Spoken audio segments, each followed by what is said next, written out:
a big pickup here under the gun for Tsouloftas. Georgios Tsouloftas. Yeah, that score he had at the Irish Open this year was worth 142,000 euros. So he's already had one six-figure cash this year. Guaranteed another today. Bigger than that. Sorry.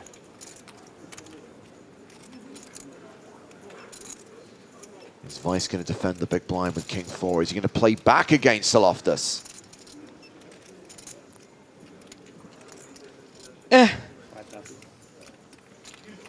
He is displaying discipline, as you highlighted earlier, Griffin. He's picking his spots carefully.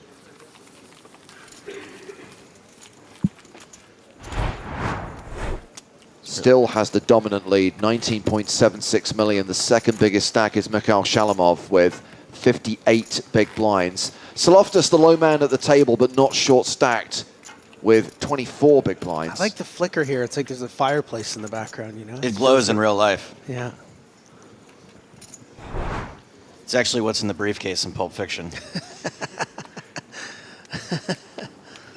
Those douches stole Marcellus Wallace's EPT trophy.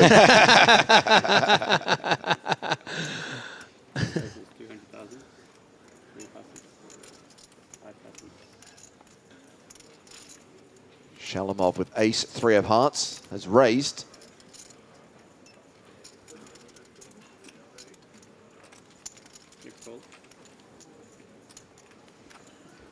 Tsouloftas defends with 10-8. Heads up to the flop.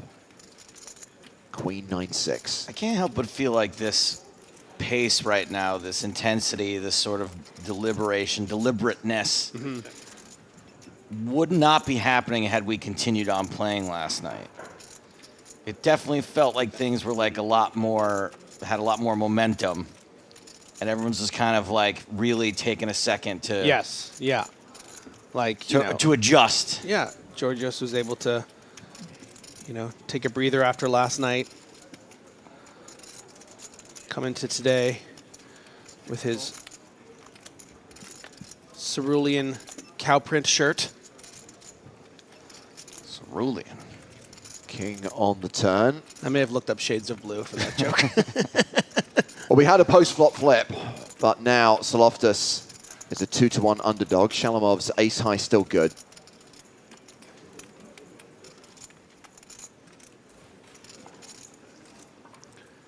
And Georgios aiming to misbehave. Yeah. Check called the flop and now leads the turn for 380,000. And technically, this king should favor Shalamov's pre-flop aggressor range. Having said that, obviously the ranges open up in late position, short-handed, and because Tsouloftas has shown interest in this flop, and because Shalamov has the particular hand he does have, this lead is going to be very effective. And you can see how happy he is with the result, because he didn't have to bet. He bet 38% and got away with it. That's a really nice result. You're just hoping somehow my opponent has ace-3 or pocket 4s or whatever, and he was correct. Well, in addition to that cash at the Irish Open, he did win the Merit Poker Cup here back in 2022 for 264 grand. That's his best result to date. 1.2 million in live earnings. But yeah, first time he's cashed in an EPT, and it's a final table. It's a 6-figure score guaranteed. Yeah, pretty cool to be on the final table of home turf too, just in Cyprus. Shalamov quickly folding the Grafton. Don't tell Sam. You expect a cash game player to be even more into the Grafton. I just like the idea of just him kicking down that door like as soon as that happened. Yeah. Bro, mate, give me the headphones. Bro, you're mucking me off. Tsouloftas completes. Anton Wigg with ace-jack. Well, this pot should get nice and big.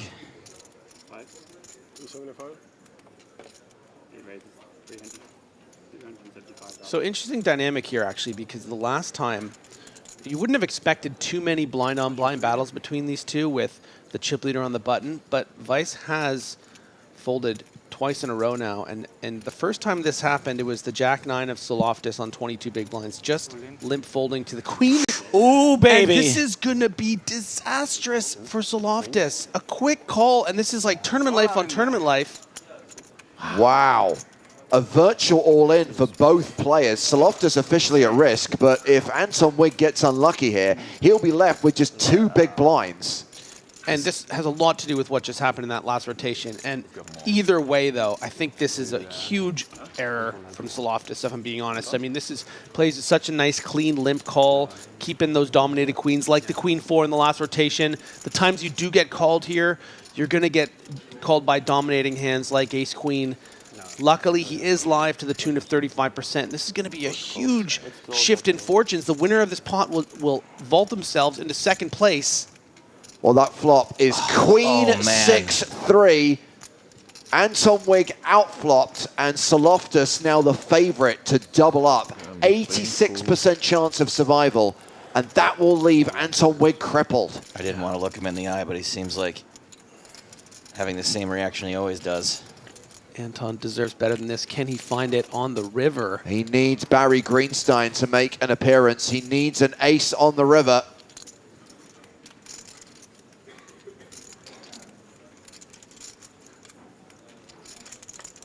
The river card is an 8. And Georgios Tsouloftas doubles up. He does take second place on the leaderboard, now playing 58 big blinds. Anton Wigg down to 2 big blinds. Brutal. Yeah, and I'm curious to have a look at Anton after that. Someone who is just the toughest exterior, just the ultimate, consummate professional. There it is. That hand worth so much in equity. Just the slightest expression of pain. How do you not just scream? Yeah, I mean, say what you will about Georgios, but he is completely fearless. He's someone that'll just absolutely go for it. He's going for the win. It's going to create such a fascinating dynamic with Oliver Weiss. So was established yesterday between the two of them. So I mean, narratively speaking, it's that sort of hero villain thing is really going to be fun to watch. But that's a brutal hand. He's got to go for the win here because he spent his whole per diem on that shirt. Yes. Anton Wigg's 2-time dreams not looking good right now. I mean, how do you just react this little? It's inhuman. Meditation, Joe. Oh, yeah, sure, maybe. Next hand, Anton Wigg in the small blind.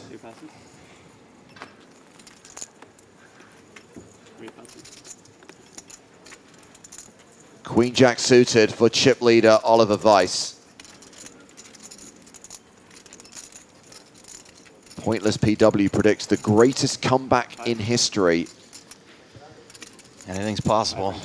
So Weiss has raised, made it 250,000. Tsouloftas on the button. Has aces! Oh my word. So he re-raises, Anton Wigg folds. Ace-8 for Lubavetsky, he folds.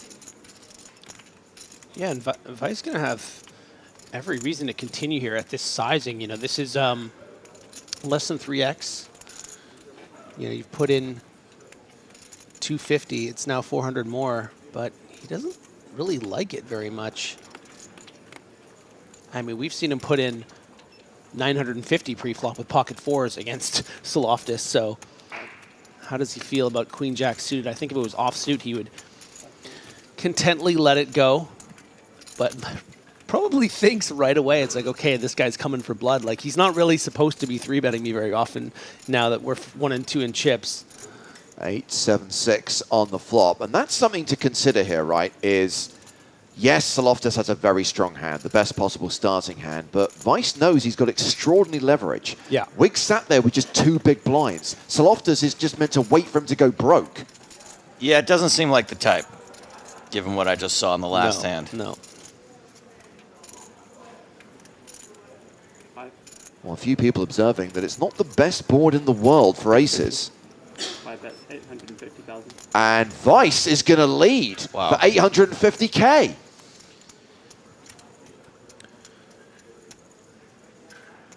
Are we going to see a repeat of yesterday where Vice pushes Tsouloftas off the best hand? No. He couldn't get pushed off Queen 10 pre-flop. He's not getting pushed off aces yet. I mean, there are runouts. Yes. Certainly that Vice can continue to put maximum pressure. Turn card is a 9. Something like that. I mean, 9 of spades, though. but look at how much the pot has ballooned. I mean, we're dealing with 3.25 million in the pot. Tsouloftas just with 4.36. It's also less about what Vice actually has and what Exactly, Tsouloftas fears he might have. Yeah, I mean, Vice could have just been leading there with a host of 10x combos. You know, it's complicated for Vice because we can see Tsouloftas does have aces with the ace of spades.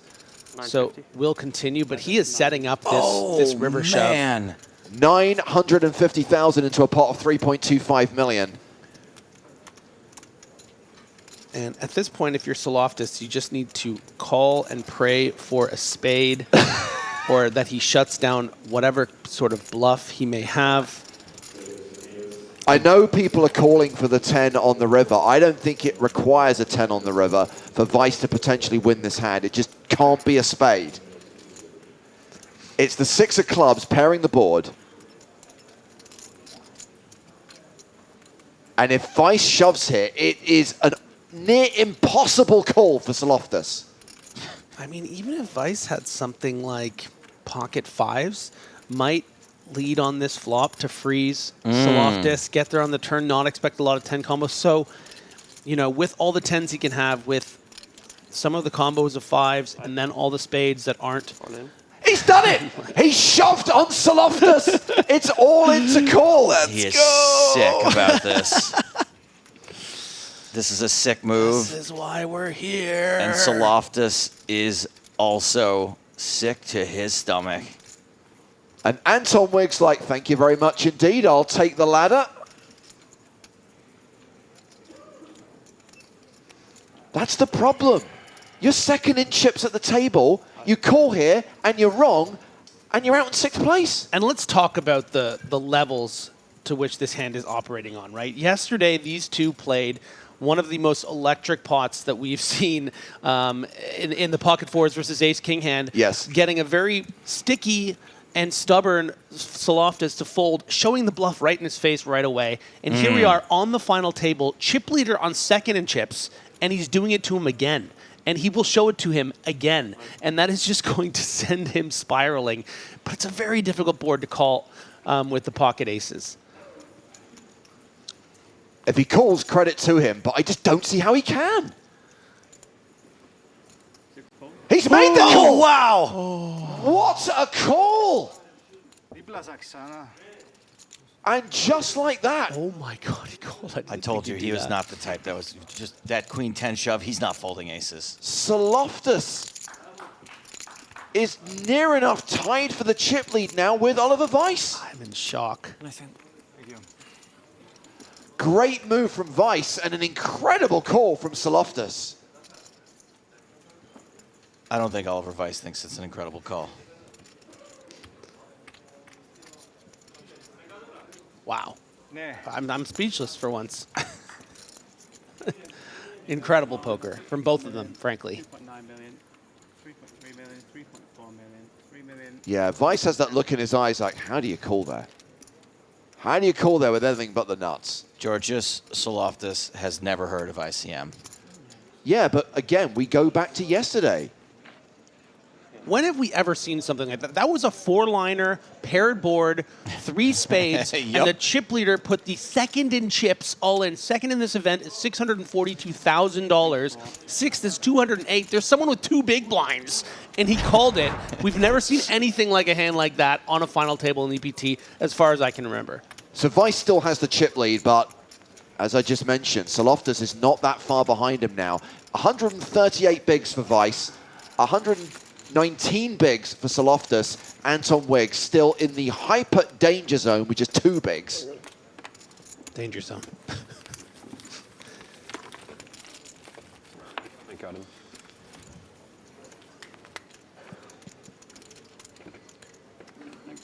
How did the tweet go? ICM is for poor people? Now both of those players It's well over 100 big blinds. Hello. Wow. Back-to-back hands, double-double.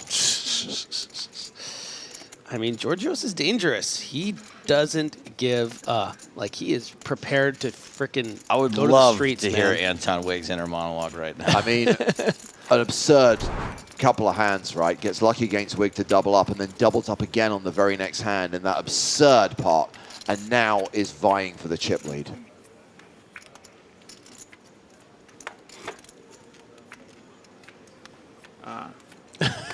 Great comment on Twitch here. The man had to make that call because of yesterday. His existence depended on it. Look at Georgios still stacking those chips.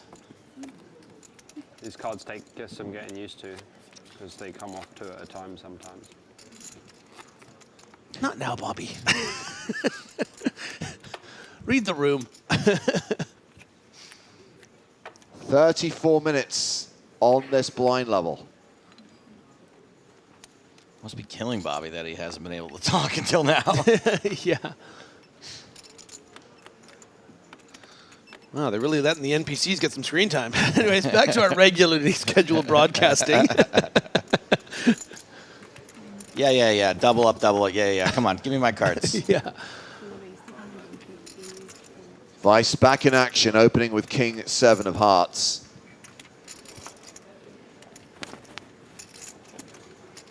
Wigg also with King 7, not suited. The worst case scenario for him. Anton Wigg, always been a fan of the Chop Pot song. Oh dear.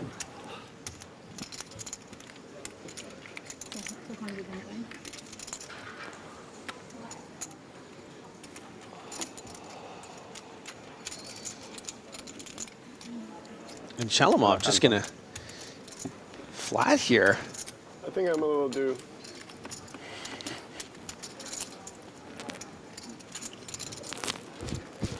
Maybe he wants to pick off a Vice bluff. Yeah, I mean, Vice not going to be hugely incentivized to bluff so much into the dead side. So, you know, just making sure that you eliminate Wigg, get that pay jump.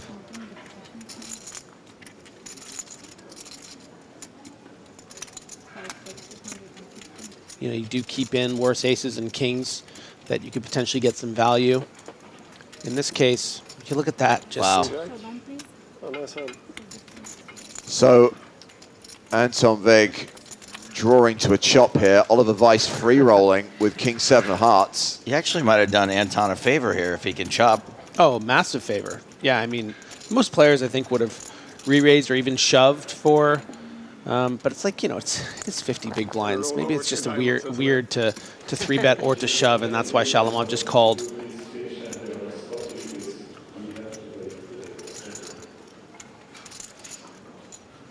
Got to fade the heart, though. Turn, not a heart. One.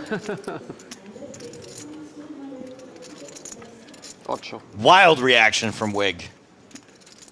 Oh, and I think he just said, I'll chop. No heart on the river. 2 diamonds, he called the 8.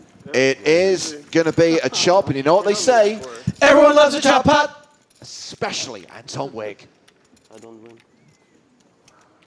Oliver Vice, maybe not so much.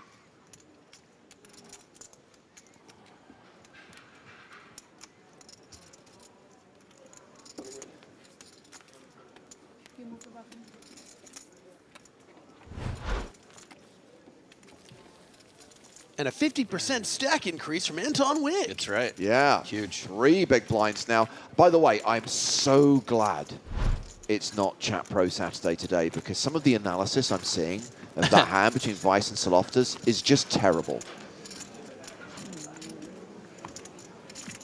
Easy call, in inverted commas.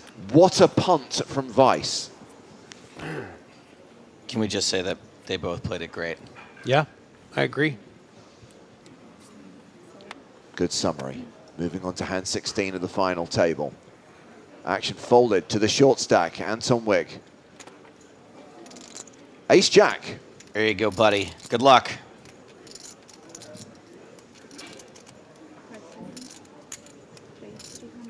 Great opportunity here.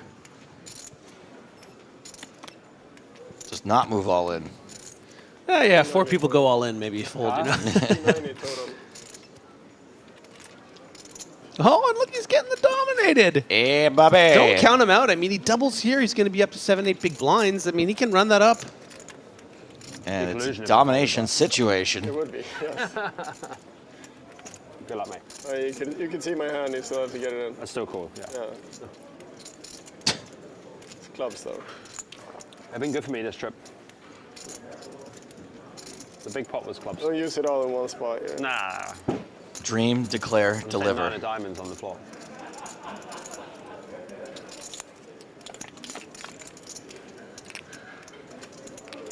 Ugh, That's fun. It's always a sweat. 9 or 10. And Wigg is all but out the door. Yeah, 7 outs for Bobby James. 7 cards. Anton Wigg needs to fade. That's good. That is very good. And that Still take reduces James's outs to the 4 10s in the deck. Someone predicted an epic comeback. It's still on. Nuts. Barry Greenstein gives Wigg the full house, and he is now playing 9 big blinds. I didn't hear no bell.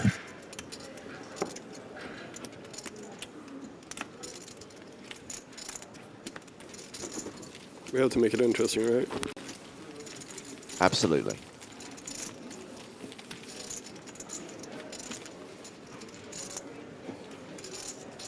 That was kind of intimate. I like that. That was gonna give me a little tickle.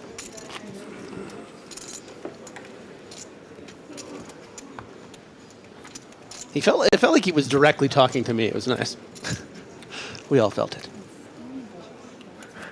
Anton Wigg channeling his inner Bendinelli to make the epic comeback to potentially win this EPT.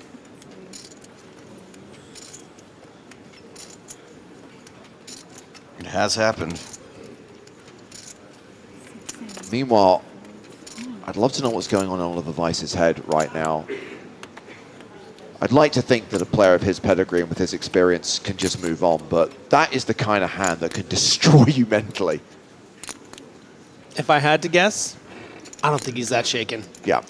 I mean, just from having conversations with him, I mean, he's been here before. He's having an incredible heater every year. He has 140 big blinds on the FT. I just don't think it's, you know, he knew that he made the right play, and he did it against the guy that, you know, you got to be careful with, and he just didn't get away with it twice.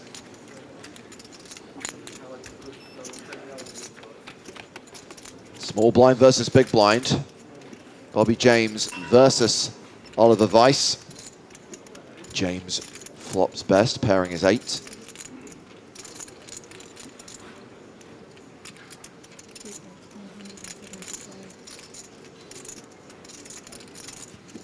CBAT, 175,000.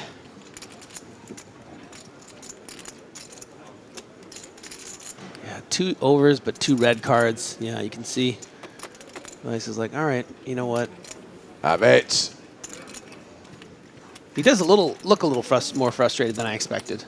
I mean, I think it's okay to be disappointed a little bit. You can just be disappointed it didn't work out without necessarily being upset with yourself. Yeah, and when you have your arch rival on your direct left who's just powered up, you know, he's just found some stone to make himself like incredibly powerful with 117 big blinds. It's just like, oh, this isn't going to be as easy as It's not smooth sailing. No.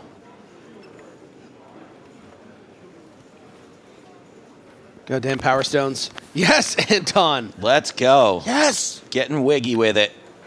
Just want to say, totally impartially, yes. Wiggity with the jiggities.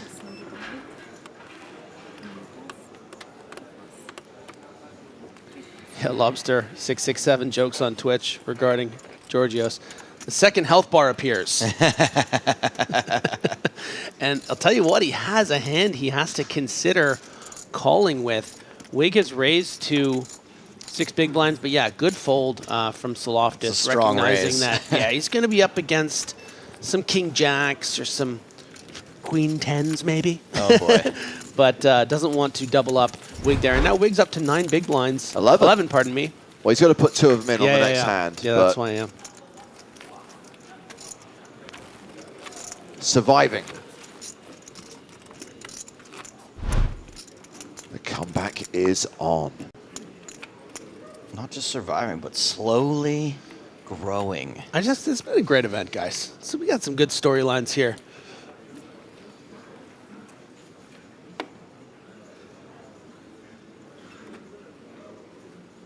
Yeah, I think every single one of these players is interesting in their Yeah. own right. Got the Anton comeback story. We got the clash of kings between Georgios and Vice. My friend. We got whatever Bobby James My is. friend. The jester rising to power. Doing it for Luton. You win. And a walk. Yeah, that's a winner. Respect. Jimmy watching on YouTube says, I gained so much respect for Vice after that hand where he got called. He kept his cool, That's good. no reaction, simply moved on to the next hand. Kind of overshadowing Anton's no reaction to getting shoved down with Queen 10 Yeah. and losing.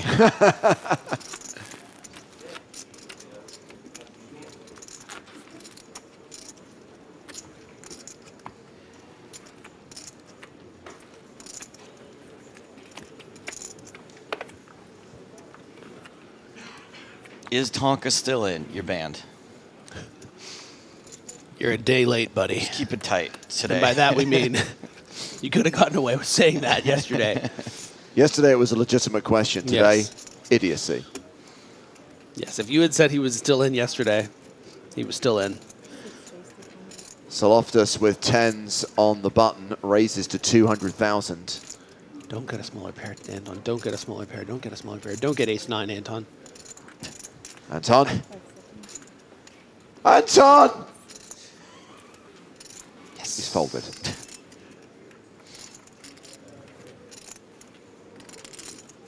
King 10 for Lubavetsky, who has been the quietest player at the final table so far. Defends his big blind here. Let them fight. Ace-9 tray. So Tsouloftas' 10 still good.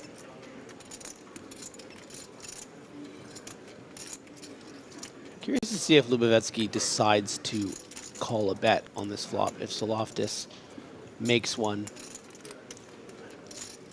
King high is going to be good some of the time here, but it's going to get difficult to,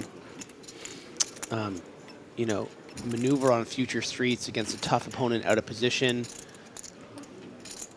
You have Anton Wigg's 11 big blinds. You need, yeah. So that's really, I think, where that comes from. Sometimes you'll see some king high calls on ace high boards, button, big blind. But in this situation, you know, needs to try to get that pay jump.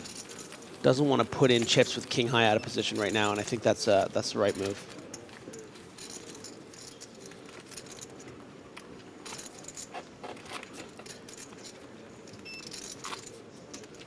If you're wondering what you're watching. It just has such great insights during the poker hands. And he's like, hey, there's a sign. Maybe I should talk about it. Squirrel! They're ridiculous. Shouldn't have given me your coffee.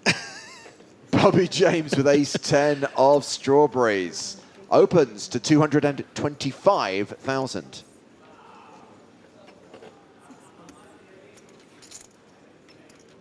Folded to Anton Wigg on the button. Ace-7 of diamonds. Don't you dare. Such a clean button shove where it folded to him, but going to be able to get away with the under the gun open. Mikhail Shalamov has kings in the big blind. OMG. KK in the BB. Look at that discipline Snap from James. fold. Yeah. Dude, you got a C3 with the suited.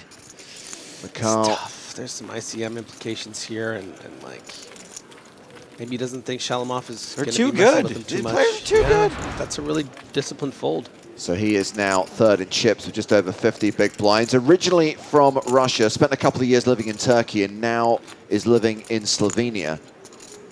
Biggest live cash was back in 2010. 48K in the World Series of Poker main event that year, but obviously a lot of big results online. Boy, he really isn't a live tournament player, is he? No. I thought people were kind of exaggerating. I mean, I'd have taken way over on 229,000.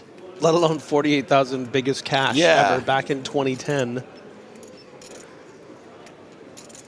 Ah, there's our guy.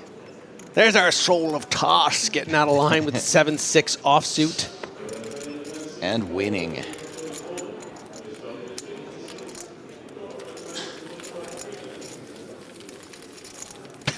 Good one, James. Get him. There.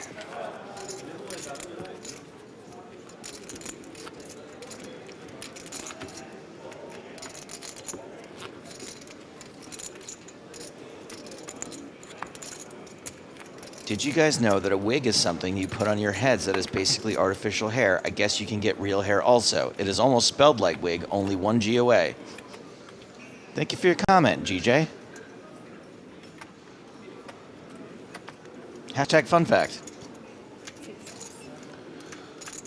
7-6 off, why not? Ace blocker? No way.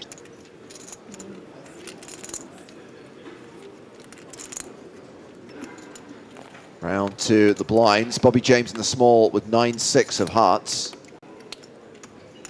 It is weird that we have Anton Wigg at this table and that the last final table we had Roberto Merkin. What's next? Peter Toupé. Oliver Weiss, 10-7.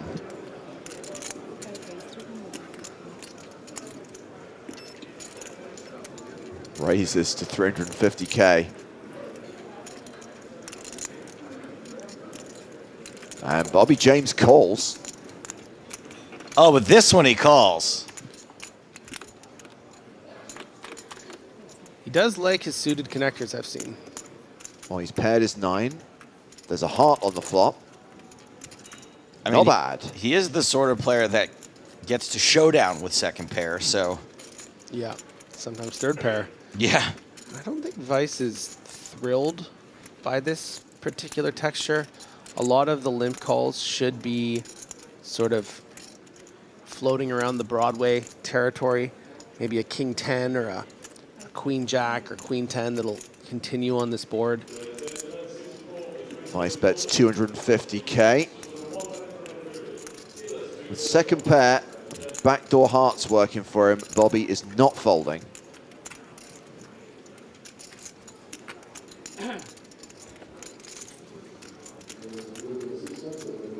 Oh my God. Bobby improves to 2 pair on the turn. It's the gut shot for Weiss. 6969, isn't that the end of your email address, Griffin? So I don't think this is a mandatory barrel, but it's one you're going to do fairly often to target the straight draw portion of what he perceives James's limp call to be. So like those queen jacks and queen 10s are going to have to fold on the turn here a lot of the time unless they include diamonds. So because of this turned equity, and the 6 shouldn't improve James's hand. He shouldn't really be limp calling hands like 9-6 in this situation. But it's because it's James and because it's suited, that's why we find ourselves here. I would love to see Bobby with the discipline to continue trapping. Of course, there are some scary river cards. Let's say the king of diamonds comes, or, you know, even just a 3. Suddenly that 9-6 shrinks up. So he wants to just protect it. And I think that's okay. But he might have gotten the third barrel there on, say, the ace of clubs and then fully doubled up. But maybe Weiss is just not into three-barreling it after what just happened either.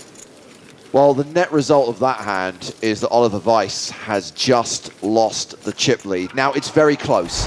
There's very little separating him and Georgios Tsouloftas right now, but officially, Tsouloftas is #1 on the leaderboard. Wow.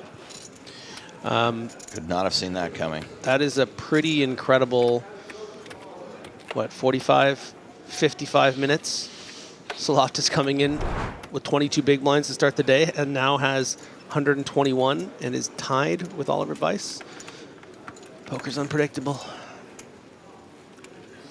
It was pretty predictable that Queen 10 was going to beat Ace Jack in that hand.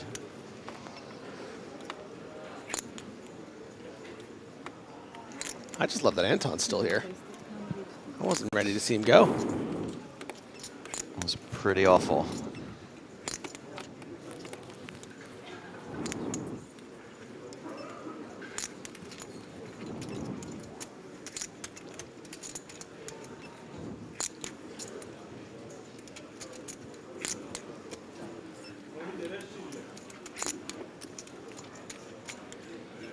Weiss gets away from the Queen Jack in the small blind. 7-5 for Tsouloftas, the chip leader. Defends his big blind. And the power of the Grafton. Lubovetsky flops a pair, has the advantage.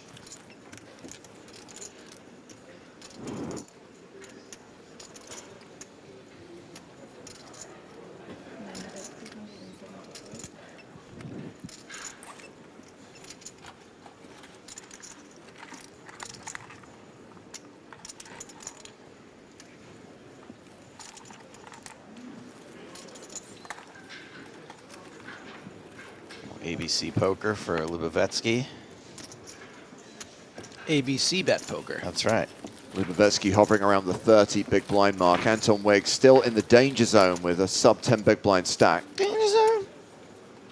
And a reminder that we are going to have a free roll today. Yesterday, because we finished early, we postponed the free roll, but that means we're doubling the prize pool today. Cool. We're taking the 2K and Power Path tickets that would have been in yesterday's free roll and adding it to the prize pool of today's tournament. So $4,000 in Power Path tickets available in today's free roll. That means if you finish in the top 35, you get the top prize, a $55 Step 4 ticket.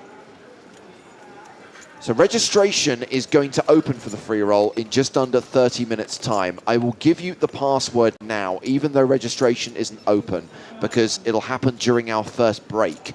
Vegas is today's free roll password. What's the relevance of Vegas? Yeah. It's our next stop, Joe. We're going to Vegas for the NAPT. So VEGAS, Vegas, one word.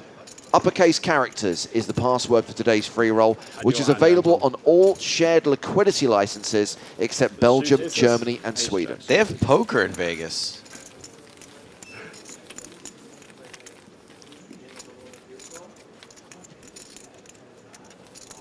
Can't wait to get my hands on some of that Mulberry Street pizza at Resorts World. Good? Oh, it's fantastic. Oh, I went there actually last know year. if you can call Yeah, it it was my good. hand. One of my favorite stories from last year's Vegas trip was Joe kind of like Definitely not You want with it getting the himself to second- you want sleep with by it the eating a second slice of Yeah, pizza, I'm still wake sorry up in the about middle of the that. night and getting back to sleep by eating another slice of pizza. My favorite thing to do in the world is laying down after eating. It's the exact opposite of what you should do. Absolutely. Never sour, forever happy.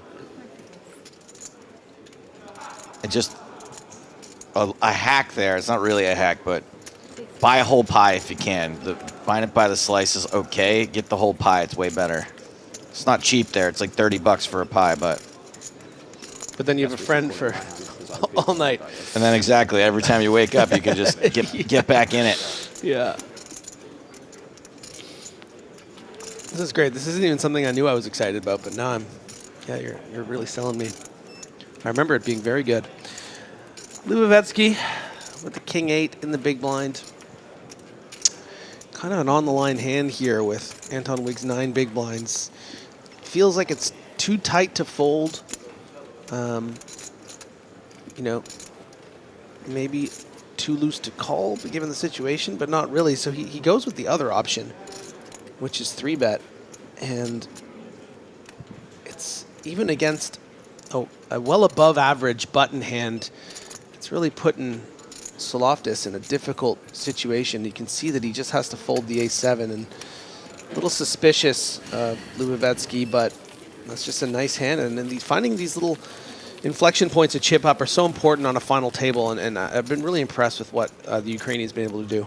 And with Tsouloftas losing that hand, Oliver Weiss has reclaimed the chip lead. Look, these guys are pretty much tied at the top right now, and they're going to probably trade places a fair few times. What's crucial is we don't have the single dominant chip leader that we once had. But there is some distance between Weiss and Tsouloftas and the rest of the field, with Bobby James and Mikhail Shalamov both playing around 50 big blinds. But those blinds are going up in 9 minutes' time. That's not good news for Anton Wigg. No, not at all. But is going to be on the button here, so is going to have a rotation, if you can call it that, six-handed, to try to get some shoves through. And, ooh, wow, this is really interesting with threes, because we can see Tsouloftas has a raise fold. Of course, there are two people behind. If you had something like 11 to 17 big blinds, you'd feel very, very comfortable just shoving over here, having a lot of fold equity, but you would hate to be called here by, you know, a king 10, a king jack off or something like that. But knows that, oh my God, he called. Oh, jeez. Okay, well, it's a flip. He's got to finish the job. This is a very, very, I have too many chips syndrome move here. This is unnecessary. Didn't he just make a tight fold to a shove from Wigg? Tsouloftas says, I'll give you a spin. Maybe he wants to give him a refund. In Russian, we call it this hand eagle claw for some reason. Really? Yeah. Okay. 4-7? Yeah, suited. What do you call it? This will be a sick flip to lose Claw, like, in so many ways. yeah. Oh my word, what a horrible board for threes. The spade draw, the counterfeit outs. GG, Anton. 17 outs twice. Oh, God. So many cards to fade. I mean, at least he can hit the 3 of spades. Oh, my goodness. That's more, Opportunities right? now. That's actually a great card. Any ace or queen will chop Oh, up right, the yeah. proceedings. The counterfeit is gone. Yeah. It's a post-turn flip. Yeah.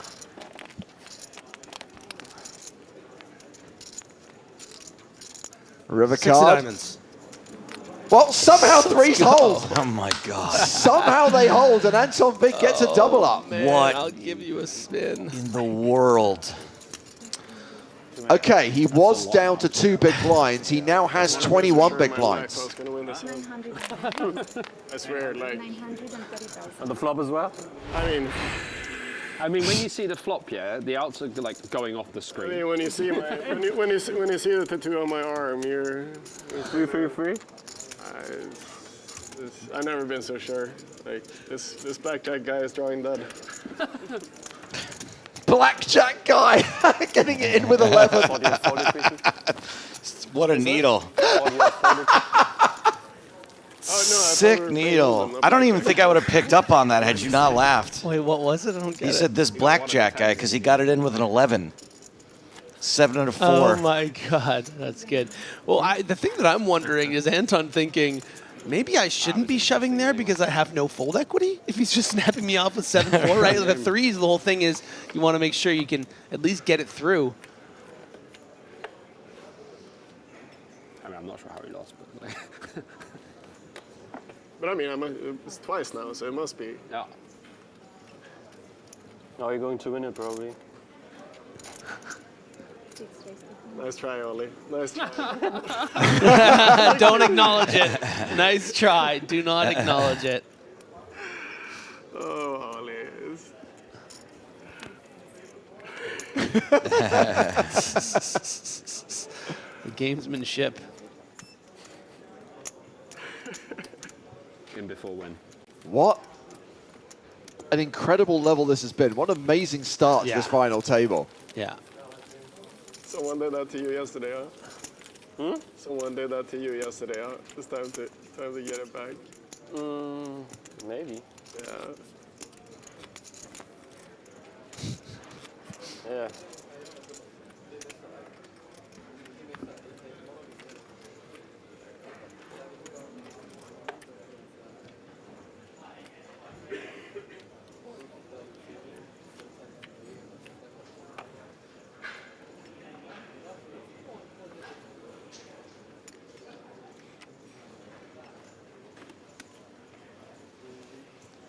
Anton Wigg almost 10xing his stack since being left with 250,000 up to 2.1 million.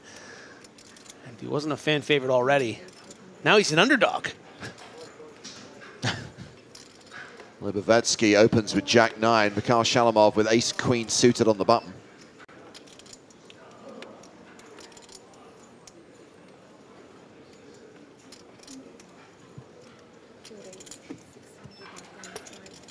Re-raises. Action folded to Libovetsky.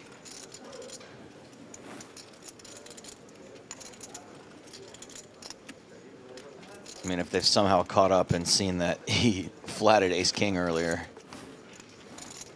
I mean, Shalamov has a lot of moves, but has been playing pretty linear so far.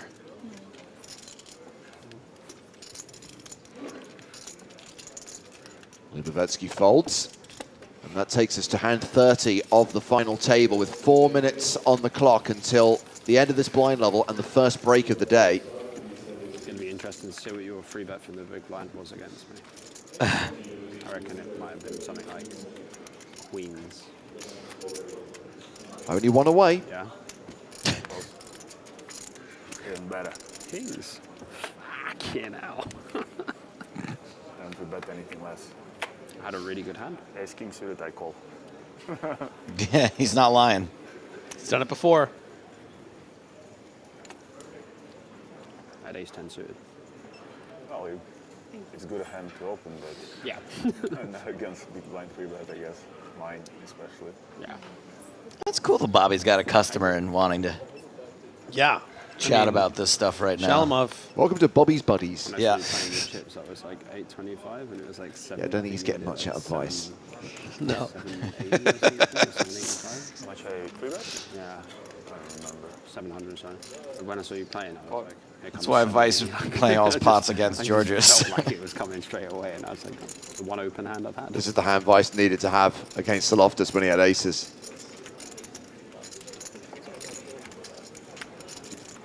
So blind v blind, no raise. But some pretty nice blind v blind hands. Okay, so second pair for Vice, literally nothing for Tsouloftas. So how many chips are going to go in here?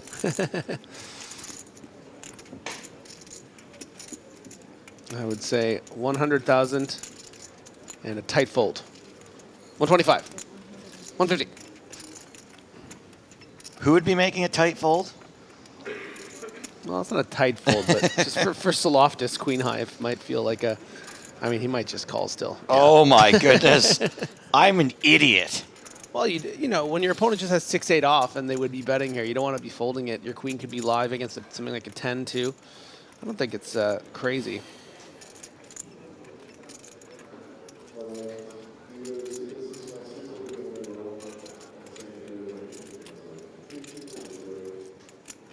We can see that Vice is a 95% favorite here. And Vice deciding between potentially charging something like hearts, or maybe a 3 would even call twice with the sticky reputation of Tsouloftas, but decides instead to play it a little more cautiously, recognizing that Tsouloftas also is going to have some check back aces pre-flop and is going to get a bluff What a grudge match. from the Cyprian. How do we say it for some of the Cypriot. Cypriot? Cypriot. Yeah, but I like your Cypriot. version, Griffin. Yeah, right? Cyprician. Somehow you own it and you get away with it. Cyprussian. Cyprussian? So we do get a bluff from Tsouloftas on the turn. 250,000. Vice calls. This hand going to the river. 1.1 million in the middle. And it's trips now for Vice. So good.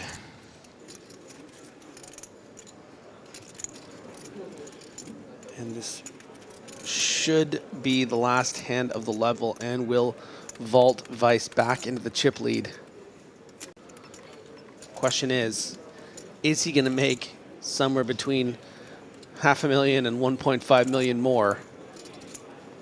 I mean, the way this final table's gone so far, he might just end up shoving the river. I don't know. There's no predicting any of this.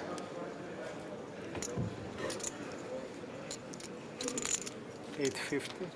There we go. Near enough He's gonna full get pot. 850 more. 850k. And quick call from Oliver Weiss. And he gets a decent chunk of chips back from Georgios Tsouloftas. Weiss now playing 13.3 million. And Tsouloftas drops below the 10 million mark.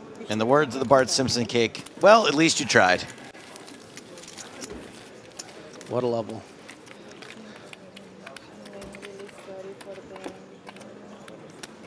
And that will bring this opening session to a close. I didn't realize we just ticked into the break. So Oliver Weiss ends this session where he started it as chip leader. Not quite as big a chip leader as he once was, but has put some distance between himself and Georgios Tsouloftas. And when we come back, the blind will be 60-120 with a 120k big blind ante. So more than 100 bigs for Weiss, 80 for Tsouloftas, 45 big blinds for Shalimov, 41 for Bobby James. And then we've got the two shorter stacks, Lubovetsky with 24 bigs. Anton Wigg was down, but not out, and comes back with a very playable 17 big blinds. We resume the action here in Cyprus, the final table of the main event here from the PokerStars European Poker Tour.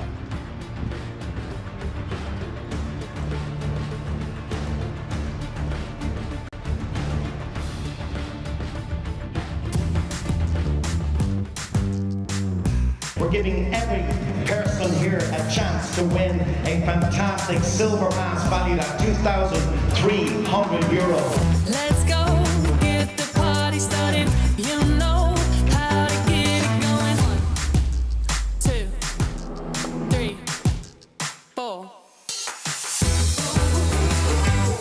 I really feel like dynamite.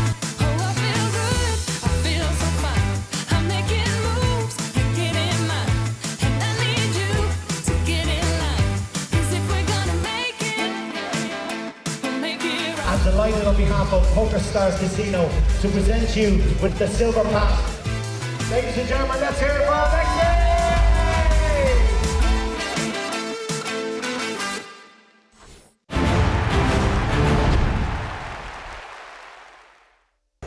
So we get a raise here from Tutsor to 900,000 with 6-3 suited. King 3 for Brandstrom.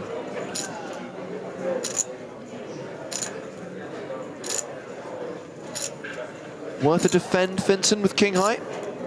Yeah, there's absolutely no chance that we're going to see him fold here. It'll be interesting to see if occasionally he wants to mix in a re-raise.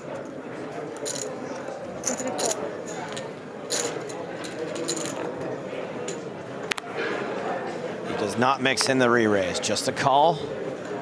Hello, Nurse, OMG. Full house for Brandstrom. Trip threes for Tutsor. Brandstrom with such a lock on the board, he might be tempted not to check raise here, but we can see if he plays it quick, all of the chips are going to be going into the middle. Here comes the C-bet. 700,000 into 2.2 million. We're almost certainly going to see a complete stack reversal here.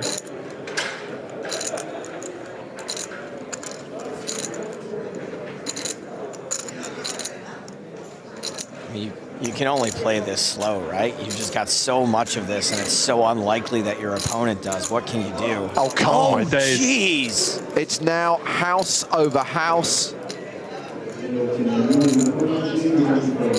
The poker gods are bored today.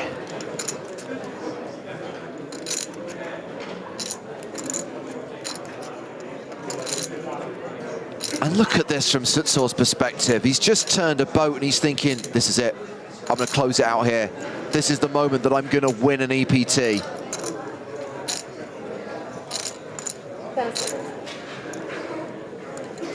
Does Brandstrom want to now start getting all the chips in on the turn? He might be tempted to continue to just call. It's going to look incredibly strong if he does check raise his turn, and we can see he has such a lock on the board. It's so hard for him to imagine that his opponent has a strong hand right now, except for maybe some flushes. 1.7 million into 3.6 million. 10 seconds.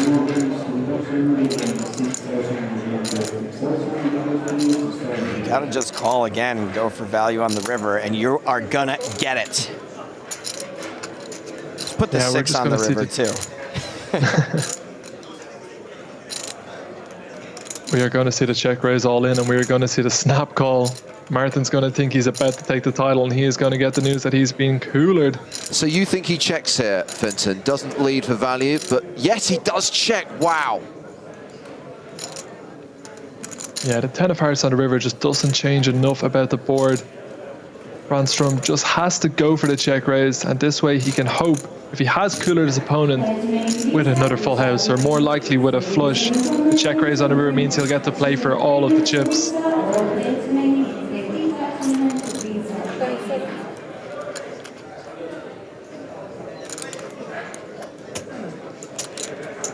$6 million. The nonchalant 6 million bet. Into a pot of 7 million.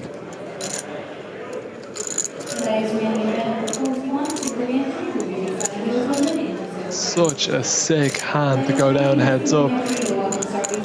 Brandstrom's got 18 mil, give or take, behind. He could simply check raise all in here. We know he's going to get snap called, and we know he's going to get the full double up. Yeah, he's about to have 40 million chips.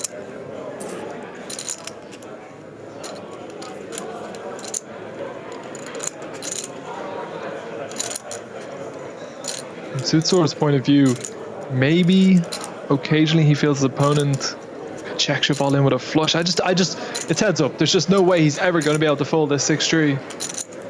All in. There's the shove. Checks his hand. Snap calls, thinks it's all over, but it is not. Too excited. No. House over house. Ridiculously sick cooler. So sick. And that is the big switcheroo. Simon Brandstrom is now the guy in control. He's got more than 100 big blinds. Unlucky. 43 million chips. Martin Sutsor, 16 million, about 40 bigs. The Brandstrom Sandstorm doo-doo-doo-doo double up. Raises to 900,000. Pocket sixes for Brandstrom. It's been a while since we've seen a flip. Is this likely to go in This could be pre-flop, it. Fenton? Yeah, you think so? I mean, the sixes are most certainly going to want to shove here, and I don't think you're going to get the full king-queen at this stack depth heads up. There's the all-in. And the call from Sutsor, and we are flipping. A race for the EPT title. Like money versus the title. One of these two hands has a slight mathematical advantage. Sixes ahead for now, and if sixes hold, we have a winner.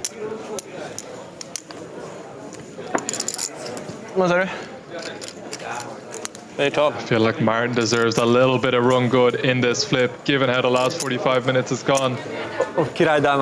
Well, if he does hit a king or a queen or some kind of straight combo, Finton, he'll still be at a significant disadvantage. It'll still be a better than 2-1 chip lead for Brandstrom.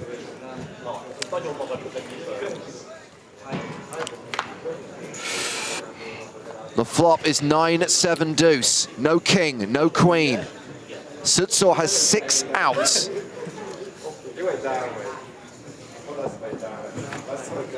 The turn card is an ace, and Simon Brandstrom is on the verge of victory. Unless there is a king or a queen on the river, he will have won the biggest EPT main event of all time. The river card is a 5, and Brandstrom has done it. The Swede takes down the title here in Barcelona. And once again, for the second time in his poker career, Martin Sutsor is a runner-up on the European Poker Tour.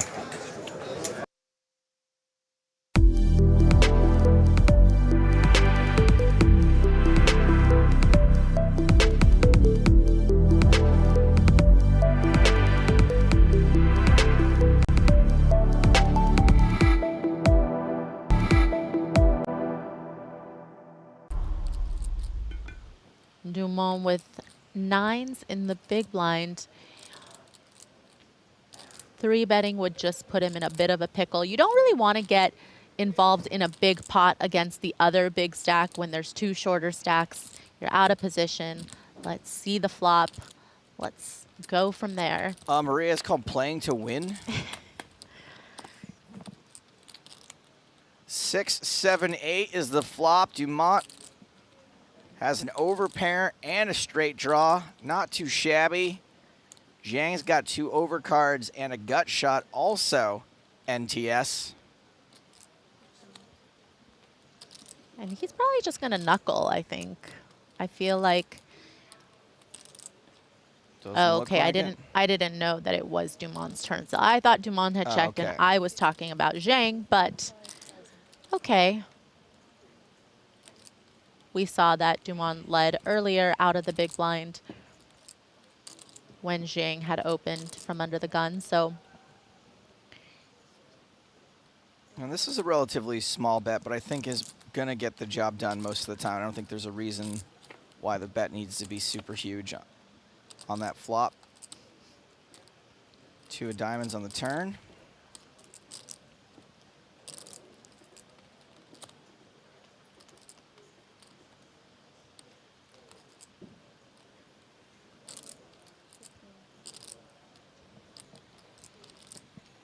Phil Razor tweets in with a very good point. So let me get this straight. Dumont is a driving instructor from France.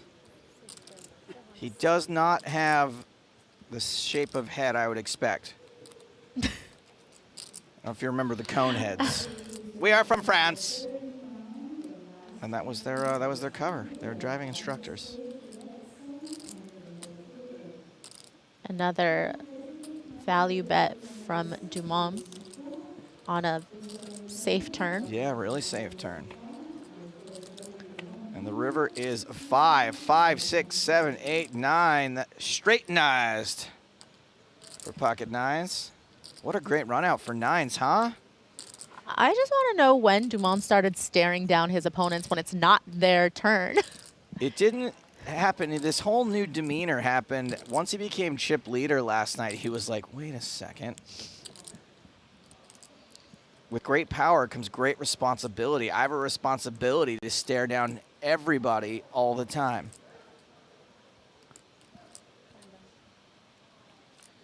Here comes the value bet that can never get called. Always the chance that Zhang loses his mind. Yeah, but so far I feel like Zhang hasn't gotten very out of line post-flop. And I don't expect him to here, even with the 10 in his hand. Nope. That is going to put some distance between Dumont and Zhang, however. The two chip leaders. Dumont over 10 million in chips now. Zhang opened this pot with his king 9. Dumont is 3-betting now to 1 million even. Zhang says, let's play. First 3-bet we've seen heads up.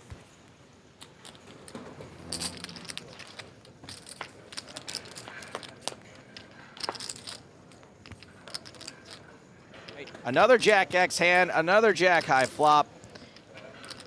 Dumont outflops Zhang.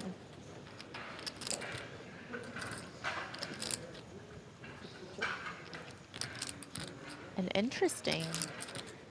He's gonna check it over. 700.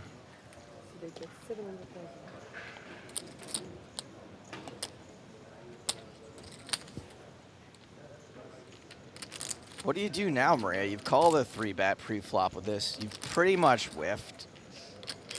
Do you call the overcard and a backdoor 9-high flush draw?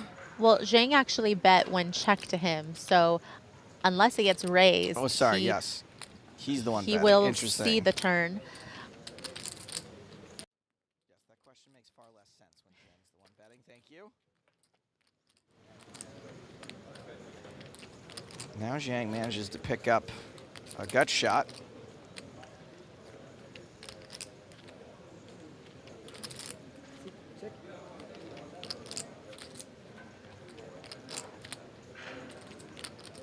And I think when your opponent 3-bets out of position pre and then checks to you on the flop, I don't think that's an auto bet just when your opponent checks. I think sometimes you have to think about the fact that your opponent will have traps. It's a trap. May the 4th be with you.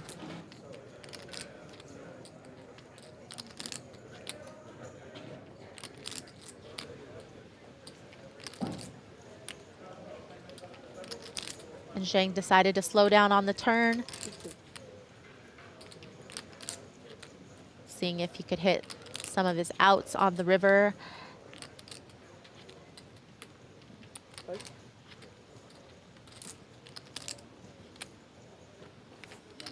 And sometimes I would want to see a check from Dumont just because, you know, the draw's missed. So maybe you could get your opponent to bluff their misdraw on the river. 1.9. Because when they check back the turn, they do have some hands with showdown value, but they also have some draws that if checked to, they might try to bet. Makes sense.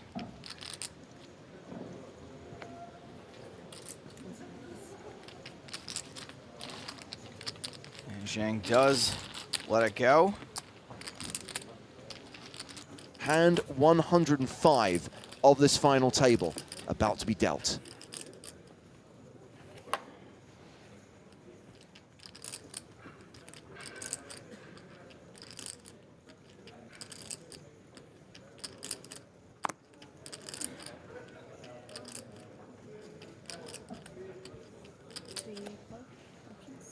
So Dumont just calls on the button with queens. Zhang has a pocket pair, a smaller pocket pair, sixes.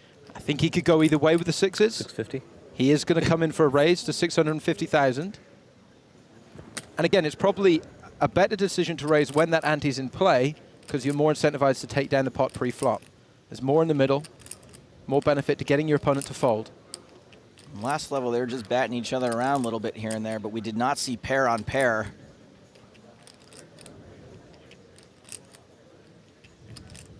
You would think if Dumont is limping the queens, his intention would be to limp raise them.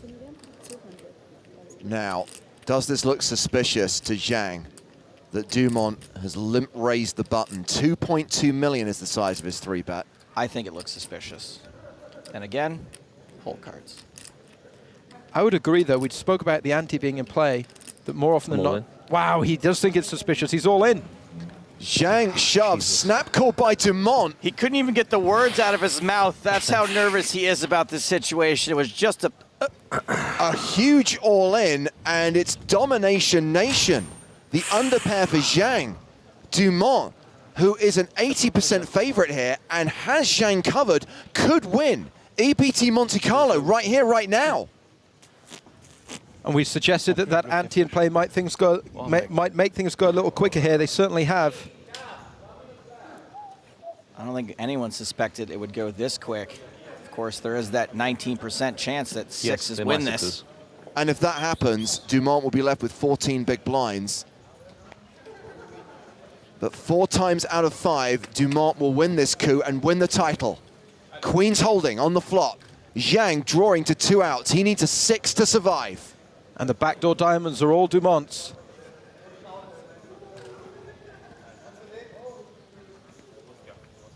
The turn card is an 8, no additional outs. Zhang needs a 6 on the river. He must hit one of those 2 cards, or Nicolas Dumont is an EPT champion. It's over. Congratulations. Dumont takes the title. Well done.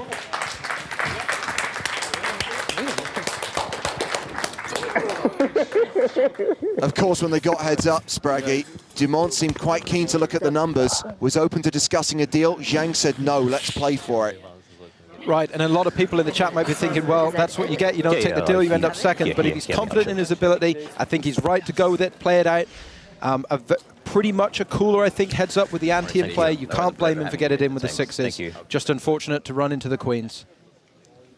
So congratulations to Nicolas Demont. He is now an EPT champion. He will bag the Platinum Pass. He'll lift the trophy. He gets the first prize of 712,000 euros.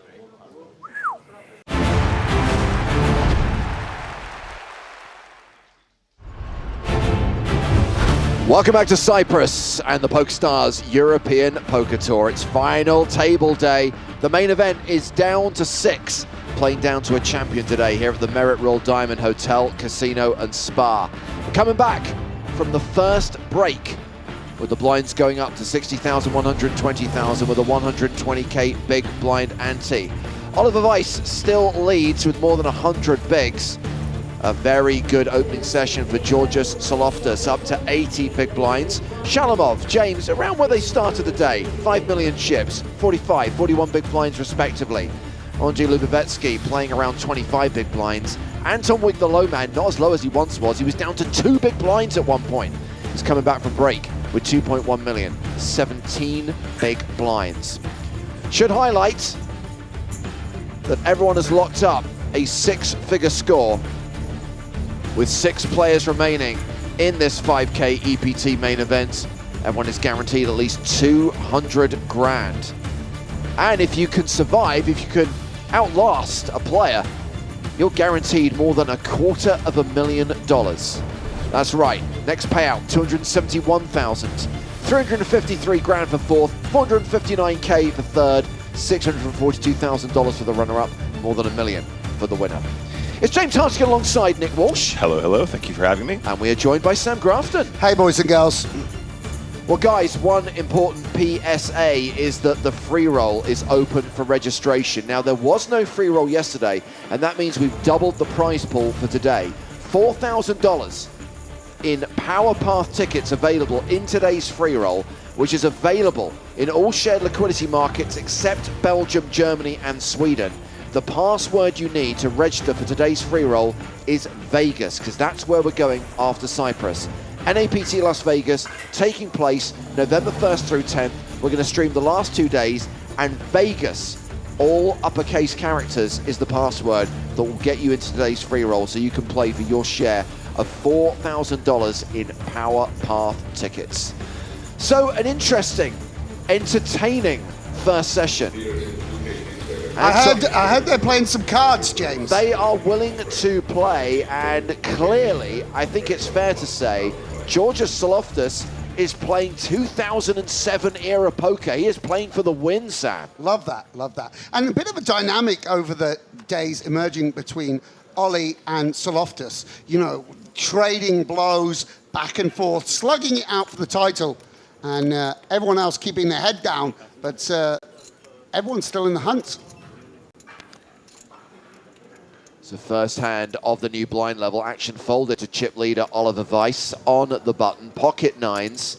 5 raises, 240,000. And he raises to 240,000. Obviously, Sam, we've talked a little bit about Ollie's result in Paris, winning the high roller there. Oh my days. Yeah, obviously another big, huge result earlier this year as we see Tsouloftas 3-bet from the small blind with aces. Don't try to push him off aces again, Ollie, ain't gonna work.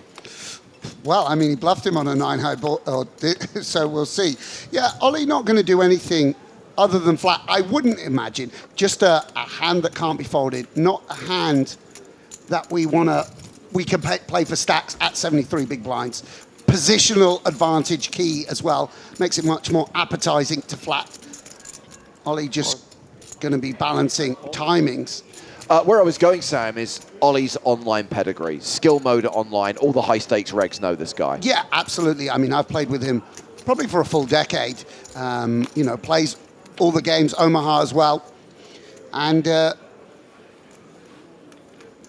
yes, and this spells a little bit of trouble for Ollie. Also depends how Tsouloftas plays his hand.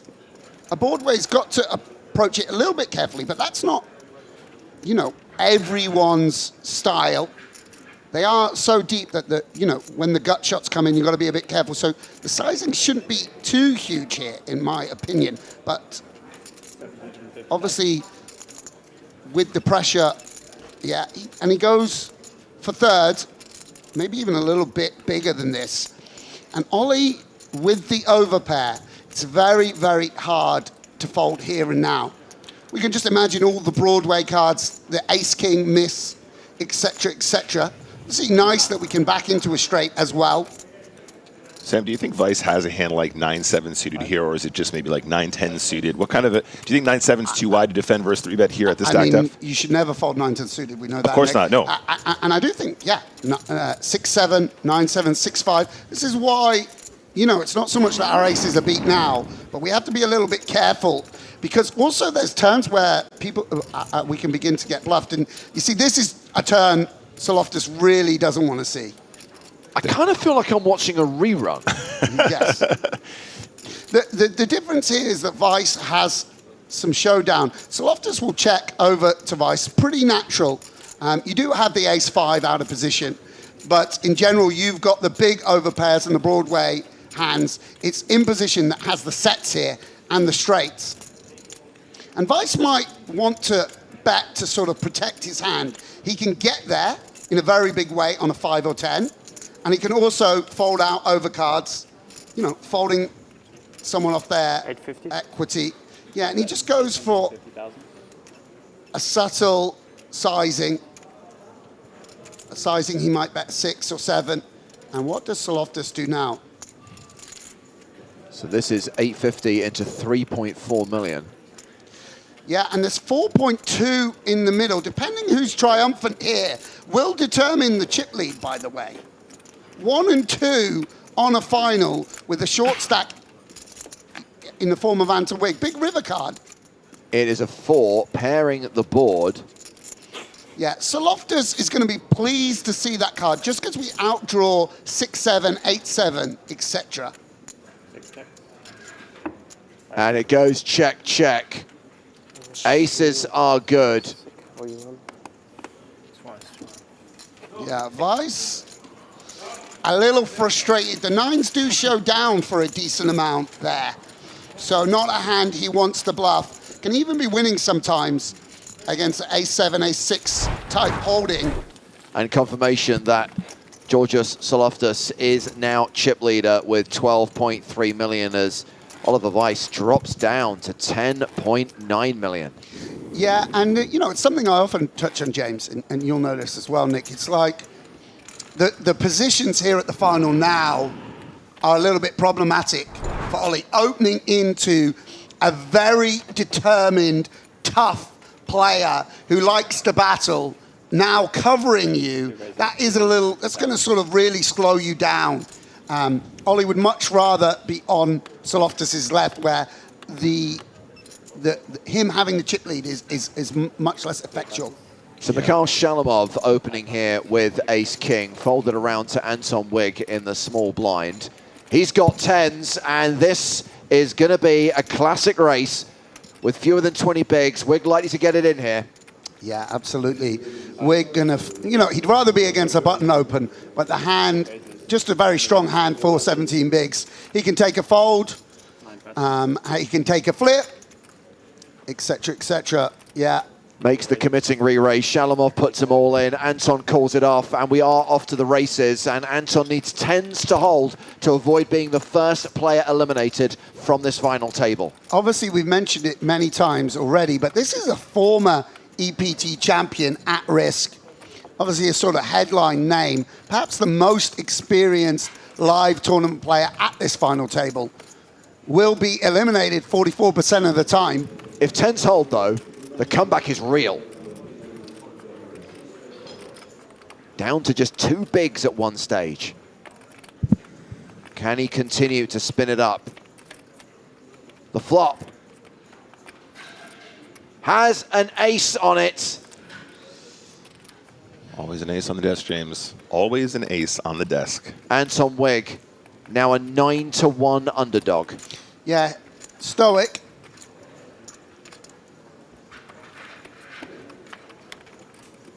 Needs to spike a 10 on the river. He is drawing to 2 outs.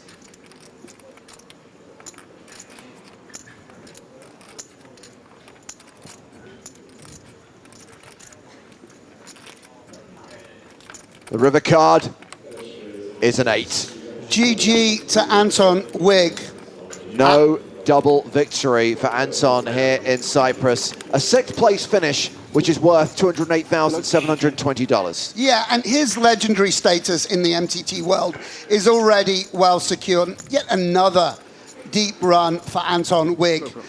More titles in his future, I don't doubt it. You know, a real gentleman, a professional, and someone with impeccable pedigree at the poker table.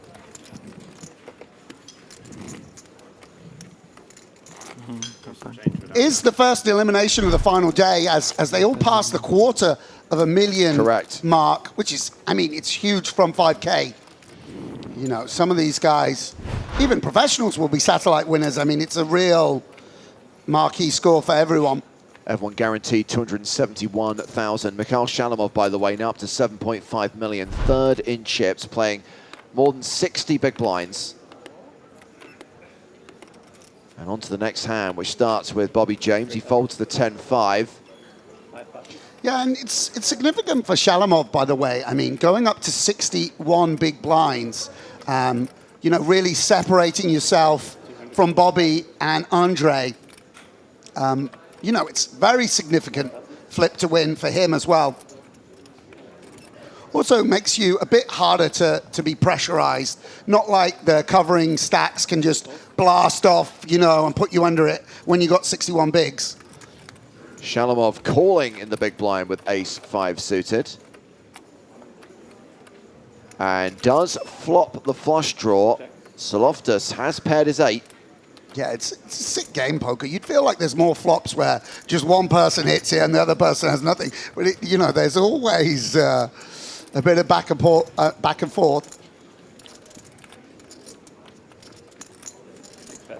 Dragonburst watching on YouTube says, wait, how did Tsouloftas get so many chips? He was at 2 mil in the beginning, right? Well, they have been playing for the better part of 2 hours now, and things change. Yeah, if you miss an entire series of Mad Men, things have moved on. Yeah, and Shalamov calling with the nut flush here. You have to be selective about what flush draws you check raise, particularly against the covering stack. And with the ace high dominating the other flush draws, content to just check call. The only downside is realizing equity if you face a second barrel. But with Tsouloftas having a pair, he just elects to check back.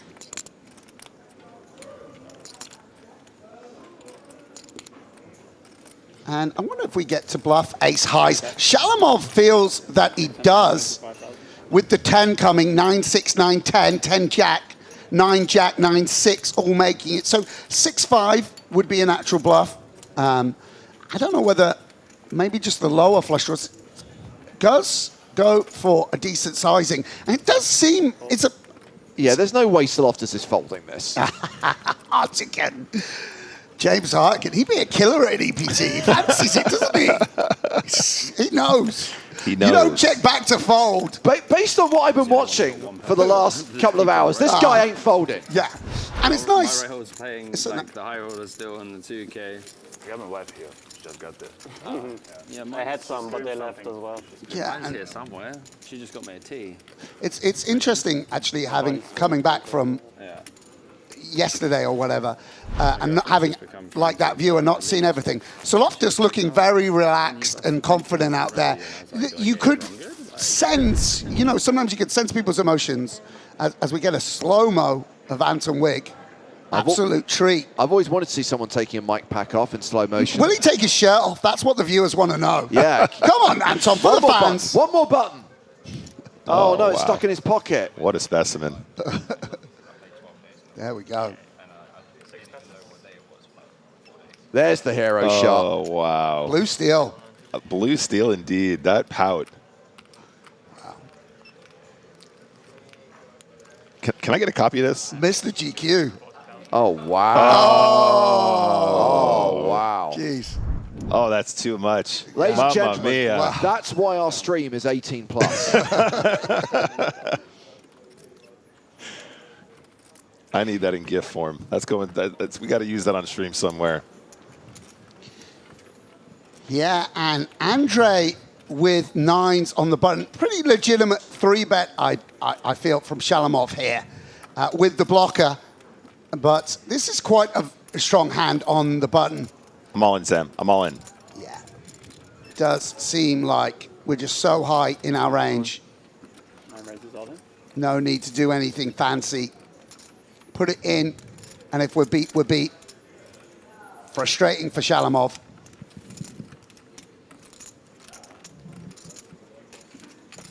So Lubavetsky now the shortest stack at this 5-handed final table, but playing around 30 big blinds. I got to say, I actually fancy Andre a little bit. Obviously, he's flown under the radar.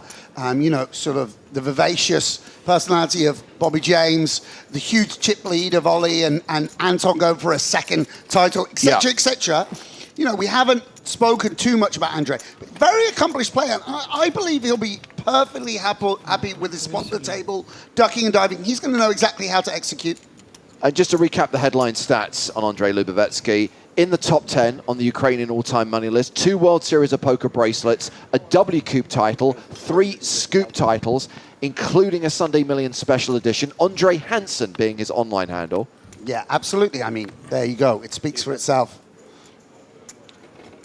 Here's Bobby James repping Team GB, finds the fold. Repping Watford. Repping elevators everywhere. Bobby the Elevator James. So Tsouloftas has opened under the gun, and his nemesis, Oliver Weiss, calls out of the big blind. It's round 68 between these two. Yes. I feel like it would make a great heads up. I think there wouldn't be a deal. That's the thing. It would be like, all right, winner takes all. Let's go. Could be the first one.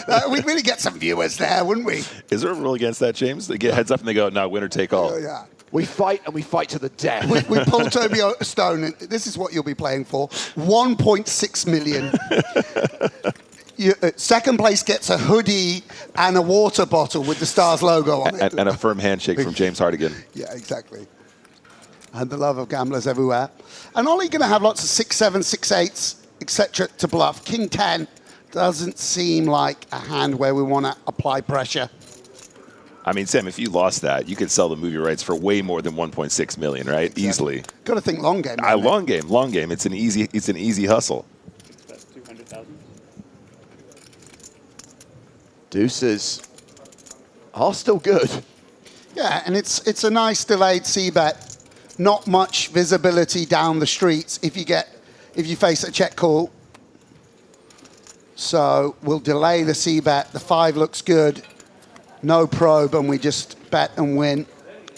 This is interesting, Sam. Definitely seeing a little bit more emotion from Weiss today. Been pretty, like, stone cold. You were saying yesterday, James, kind of getting it quietly, right? Just kind of chipping up. But today so far has rocked him a little bit, I think. Definitely some really frustrating situations outside of his control, of course.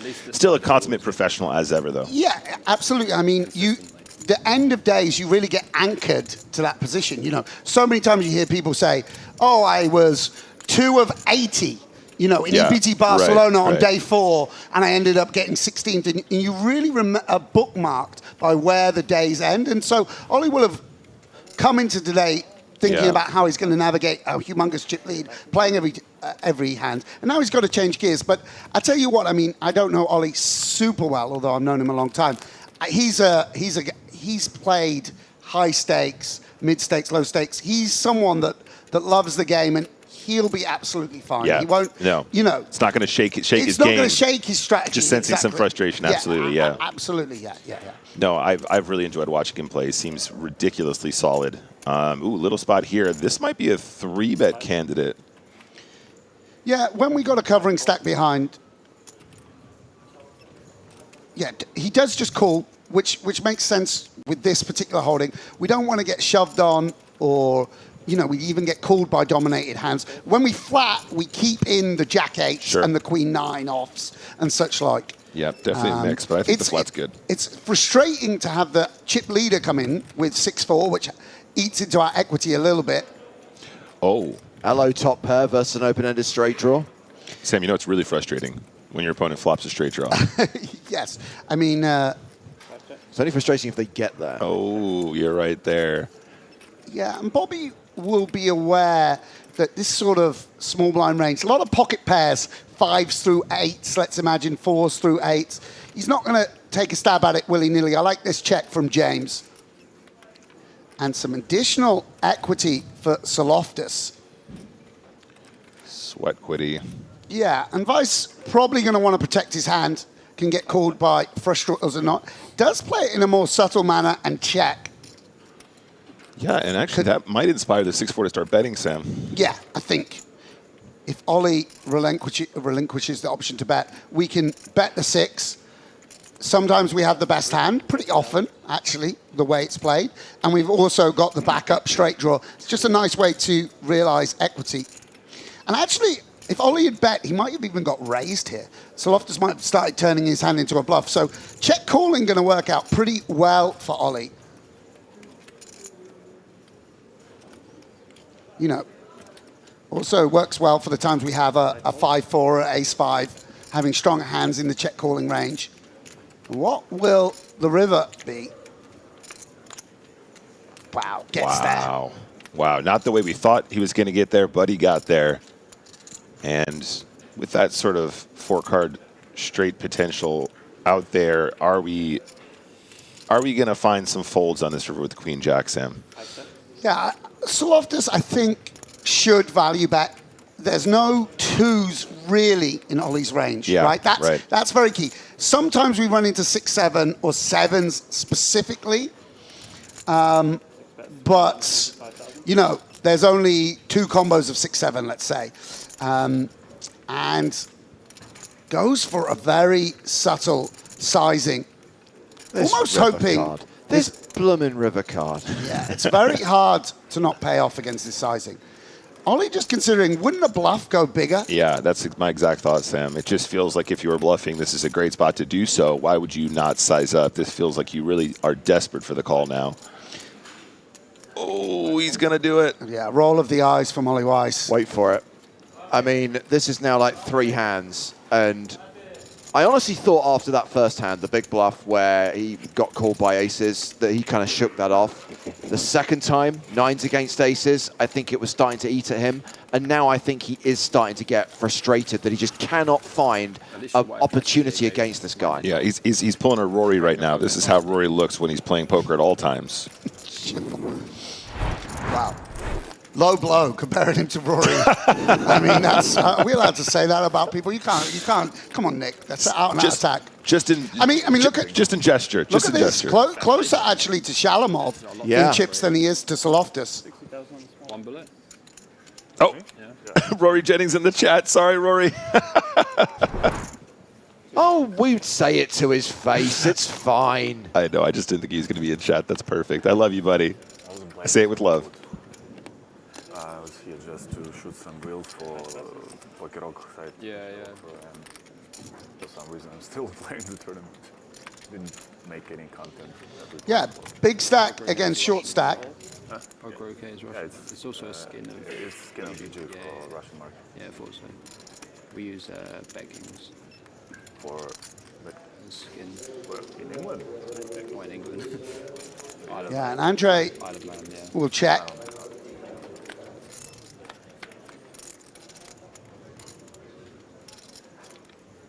And it is a king high flop, but it's the open-ended straight draw for Lubavetsky. Yeah, and Tsouloftas gonna immediately bet for some value.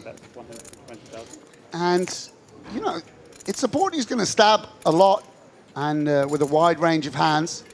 Andre with the open-ender. So quite often the Jack and 10 can be live here as well. We see they're not, but certainly going to have to continue. And, you know, as we often do in position, it's mainly just in the form of call. Keep all the flexibility in our range. 8 on the turn. Tsouloftas now a 4-1 favourite. By the way, I've got a little EPT trivia question for you, Sam, after this hand. Yeah, and Tsouloftas, with the 3 kicker, we can occasionally check this hand. Obviously, lots of draws out there, particularly the clubs, that we want to extract value from. But we'll continue to bet. 6 bets. 625,000. So that's 625. And it's a very confident sizing. Over bets the pot. Yeah, and let's see how Andre rates his hand. If I had to take a guess, I would imagine we still want to continue. We can outdraw any hand. It's not fun, but the positional advantage means that we do call, and Tsouloftas got to be a little bit concerned now. River is a 7. Lubavetsky does not get there. Yeah, and Tsouloftas has to decide now whether he wants to go for some kind of block against Queen X, or if he wants to check and reassess. Yeah, Sam, I think this is one of the spots where a blocker bet starts to look a little bit fishy, though, right? Like, is that the size you would use if you were betting the nut flush draw and you got there on the river, right? I mean, perhaps you might have a sort of induced sizing for that reason. Yeah, and he does bet 10%. And now Andre has to decide. Seems like too weak a hand to bluff catch versus 10%. So do we want to bluff? Here he would love to have the jack or 10 of clubs to control frequency and sort of negate the possibility of his opponent having a flush somewhat. And will just relinquish. And Tsouloftas increases his chip lead. Now, he is a Cypriot player. He is a regular here at the Merit. There is the possibility that he wins this EPT on home soil. Sam, when was the last time that an EPT was won by a local? When was the last time an EPT main event was won by a player from that Patrick country? Antonius, Monte Carlo. Doesn't count. Okay. Also not a main event.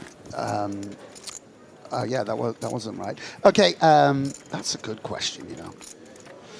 Does Barney Boatman live in Paris? No. No. And I'm talking about nationality rather than residency. Of course. EPT London? Correct. Ian Hamilton. There we go. Sam Grafton. Nice work, Sam. Very good. Let me ask you a trivia question. Who's the all-time top of the money list at Merit Casino in Cyprus? I have no idea. You probably do. I don't know, but I think it might be You me. suspect? Okay. I'm just dropping in a brag there. I was going to say, this isn't a trivia question. This is just this is just a name drop. a pathetically veiled brag. No, but I was thinking about it. I think it is me. Sam, trivia question. Who is the greatest person ever? Oh, it's me. That's right. Sorry. Yeah. Oh, but I think I might be. It's unlikely that anyone's won more than me. I feel like I should get a room upgrade on that balance, or at least they should have restocked the waters last night. Yesterday. Wow, Britain's answer to Phil Helmuth, ladies and gentlemen. There you go. Perfect. Trip to ends now for Shalamov. Yeah, and it's a nice card because one of the straight outs would give him a boat. Tsouloftas occasionally will make a straight and him a boat. But Tsouloftas now with the bottom end of the straight on a paired board.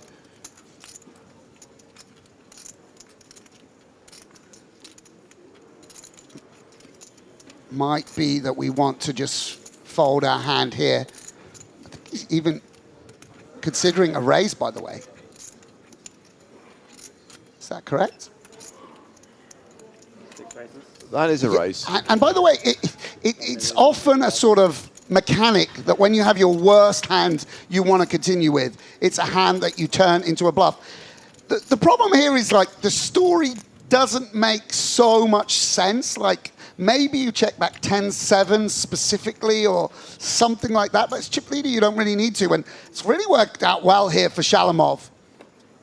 He will continue with the call. All the sickos calling for a 6. Oh my And days. we get it! Wow, what an amazing river card. Unbelievable, the straight versus a full house. I mean, it is the 6 of diamonds, and this is why the raise, I think, gets us in some trouble. I think we want to raise with the top end of the straight. It's just a kind of unclean out, and a lot of players, some players might check back here. I don't think that is Tsouloftas' style.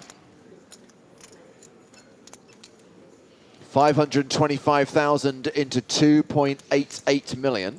We're raising for value now, Sam, right? But what's your size here? What would you do in this scenario? Yeah, you go big. You're super polo, right? I mean, this is a kind of not sure if bets, in the sense that, you know, we normally don't get to go these small sizings in position for value. Maybe something's different when we're chip leader or on final tables when sizes get dampened. But yeah, we have to absolutely punish this with a big raise. You thinking like 2.5, or are we just going to ship, or something as crazy as that? It's interesting. I don't think that we need to go as big as that under ICM. Again, sizings get sort of reduced somewhat. 1,750,000. Yeah, and this is reasonable. And look at Tsouloftas. It's annoying. You know, he's gone for a fruity raise. He's hit almost the perfect river, and now where is he? You know, we don't interfere with boats, right? 8-7 would be a much better hand to call with. We don't interfere with blushes. It's not a particularly good bluff catcher. On the other hand, the small sizing, have we induced something funky from Jack 9? Oh, he's going to call. He's going to call. And that is a huge pot for Mikhail Shalamov. Yeah, and a grimace from our chip leader. Well, he still has the chip lead, still has more than 100 bigs, but Shalamov is very close to Oliver Weiss in the rankings now, with close to 9 million chips. In a way, it's not that consequential pot for Tsouloftas, but hugely consequential for Shalamov, who is now wielding a huge stack. What would often be the chip lead on a final table? 73 big blinds. There's Mikhail's wife, Antonia. Ah, that's lovely. And I have some information for you, Sam, courtesy of Brandon. The Merit Diamond money list. Oh, let's go. Would you like to know who's number one? Oh, it's gonna. Someone's got me beat, don't they? Seth Davis. Yeah. Oh God. Would you like to know who's number two? Who? Jason Kuhn. No. Would you like to know who's number three? Oh, no, I don't want to know. You're number three, Sam. Jason and Seth. Wow. Good day at the office for those boys. Yeah. That's fair enough. Yeah, because they had a try-in afterwards, right? And Jason shipped to Seth. I'm surprised by, actually. I wonder what he won here. Oh, yeah, because they had Super High Roller Bowl here as well, right? Yeah. Oh, well. Oh, well. I'll take it top three. I should still get my waters refilled.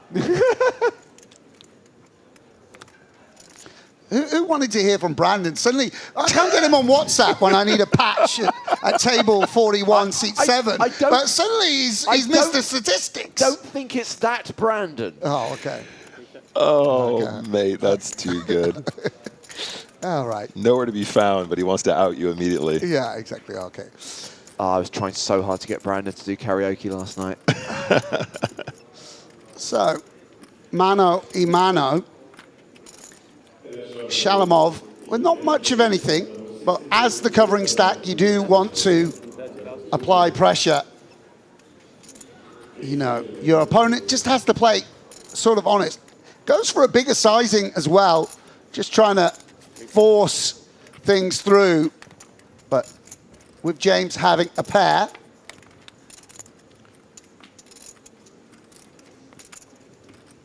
and now what do we want to do? We'd sort of rather have an overcard. We'd rather, you know, have a king little or something to be able to outdraw a queen in some manner. And check, check. Interesting river card. Hold on, 9-10. He doesn't have a straight. Yeah, I mean, 9-7 is sort of a kind of nut low in a way, in that we probably would barrel 4-5 or 5-3. I wonder if Shalamov goes for it again. Sort of attacking a 6x would be the way I might look at it. You know, you probably don't want to represent a flush without a club in hand. Shalamov, considering his options, and this is somewhat understandable. On this straighty, flushy board, Mikhail Shalamov bets 900,000, over bets the pot. Oh my days. And he is sort of representing a straight or flush. And we don't really interfere with those hands. king six with a club is, Bobby's just going to pay, by the way. Nice. And Shalamov mucks, and Bobby James receives the pot. Yeah, good call there. I think blocking 8-9 is a consideration as well, isn't it, Sam? Yeah, but 8-9 barrels, right? The straight is like king 9 or... Here's a question. How frequently do you think Shalamov bets a flush draw and then slows down on the turn, though, as well? Exactly. It needs to be a flush draw with a 2 or a king X flush draw or like a 6X flush draw. I was going to say maybe an ace-high flush draw, but again, that feels quite barrel-worthy as well. Yeah, it's a little bit... I think you have to employ a sort of subtler sizing, as if you've got a jack, or you've hit 2 pair with 10-6 or something. I mean, he would have probably got called as well there, by the way. Yeah, I don't know. It's just so easy to overbluff, basically. Yeah, absolutely. Nice call from Bobby James. Now sitting with about 47 big blinds. Shalamov still third in chips, but has dropped down to 63 bigs.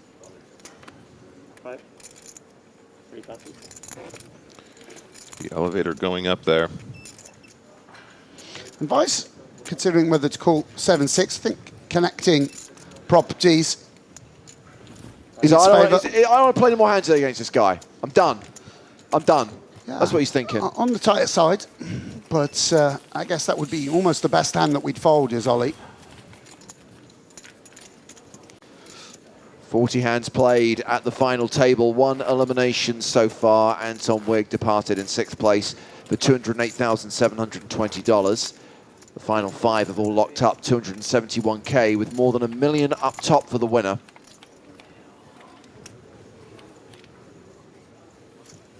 Action here will be on the shortest stack at the table, Andrei Lubovetsky. He folds. Shalamov's out. Bobby James on the button. 3 passes. So blind v blind. You're going to have to play against him now, Ollie. Yeah. And, as professional as you are, it's funny when you are doing battle time and time again with the same person, literally taking dollars off each other. I'm guessing you just have 8 or 9 And Tsouloftas with a hand that he can consider raising, decides to check.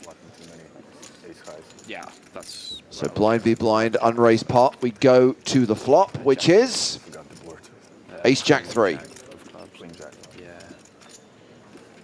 It's one of those flops again, Sam, like kind of a texture that we might barrel quite often, small blind versus big blind. I think this deep he's going to... I mean, he's got the backup of the wheel, and maybe with the jack we just bet it pure, but I'd be tempted to check also. The wheel. The wheel. Just we don't want to build pots out of position. But yeah, it's fine. You can go either way. Might be better to bet ace-5 and check ace-6 and ace-7. Right, yeah. Congrats. Story checks out. Ollie, it's a pretty technical spot, and also, of course, someone like Ollie. He doesn't strike me as a randomizer. That might be disrespectful because he's just an old school legend like me. Just like we like to just do things on the feel, on the game flow, on the ether. Not employing any of this looking at the clock nonsense. Cam reception there. Yeah. Camera filming a camera. Wow, it's very postmodern. Oh, it's just fantastic camera work, guys. Well done. Christopher Nolan actually directing this episode of EPT Live.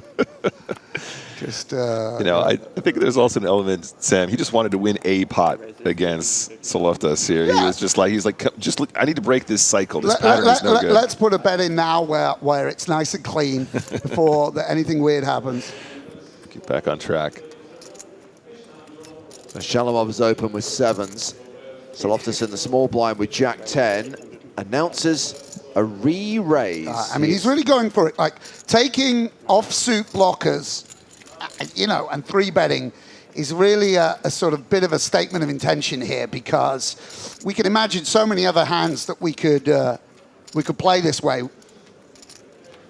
So when we're on the FT here with pretty serious ICM implications, Sam, what does that do to the hands like pocket 7s and 3-bet pots? Are we still deep enough to be calling here?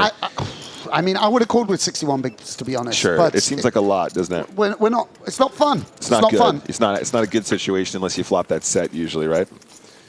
Still a hand that needs playability post-flop, though, as well, right?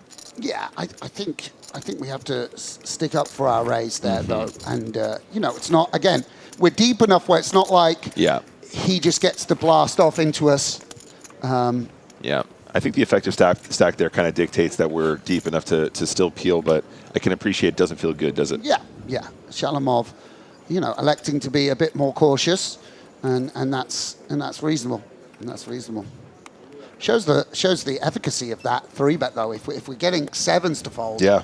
240. Profitable. And Bobby James opening here with 10s. Should highlight that Andrei Lubovetsky's now playing fewer than 20 bigs.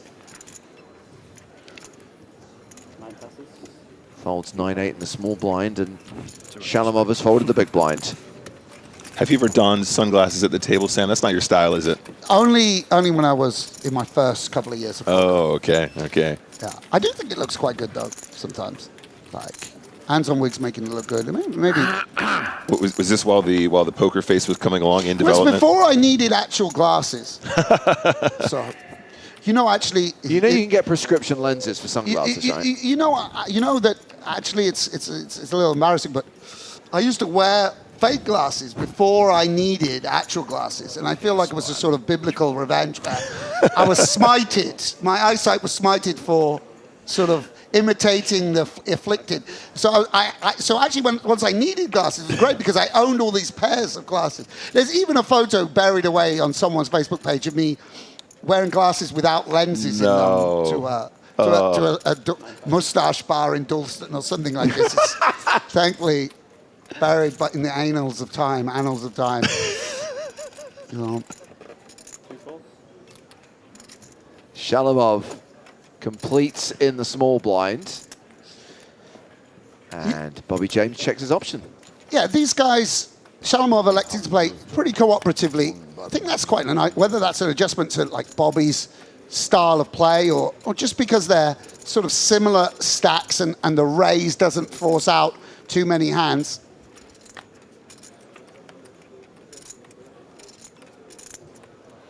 Shalamov on that turn going to decide whether to protect the king high, and James checking back the 5-4. Well, king high is I'm good. playing the board, sir. Wow, Bobby doesn't even think about bluffing.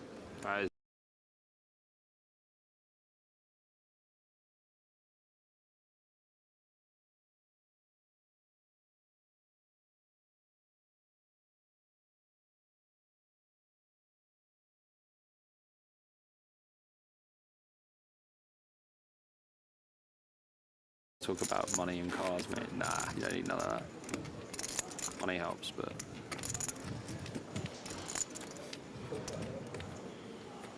Where's Tsouloftas call home? I wonder. On the island. Tsouloftas lives in Limassol. Oh, nice. Oh, not far. Probably popping off over there these days. 9 raises, 240,000. And poor old Andre, who's found a couple of blockers to open, gonna run into Shalamov. It's a very legitimate open, sort of blocking exactly these type of hands that are gonna 3-bet. And now James with the suited ace-10 will relinquish.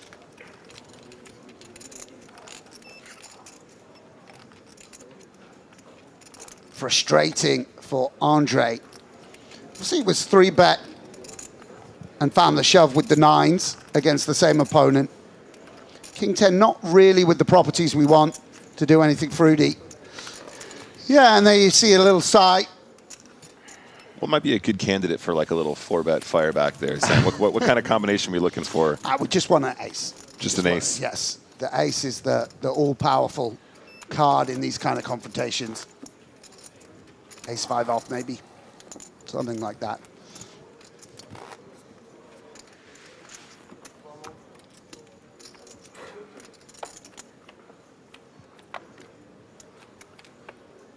I mean, actually, with 18 bigs, we just probably play jam with some suited aces. There's not much clicking or anything like that. Right. Or even folding. We just sort of make up our mind. Absolutely. And sevens My raise is 240,000. will get raised. Five-handed. I think we do have to play it. Queens for Bobby James. Wow. And this is unfortunate for Andre. So he's got, what, 14 bigs behind? 625.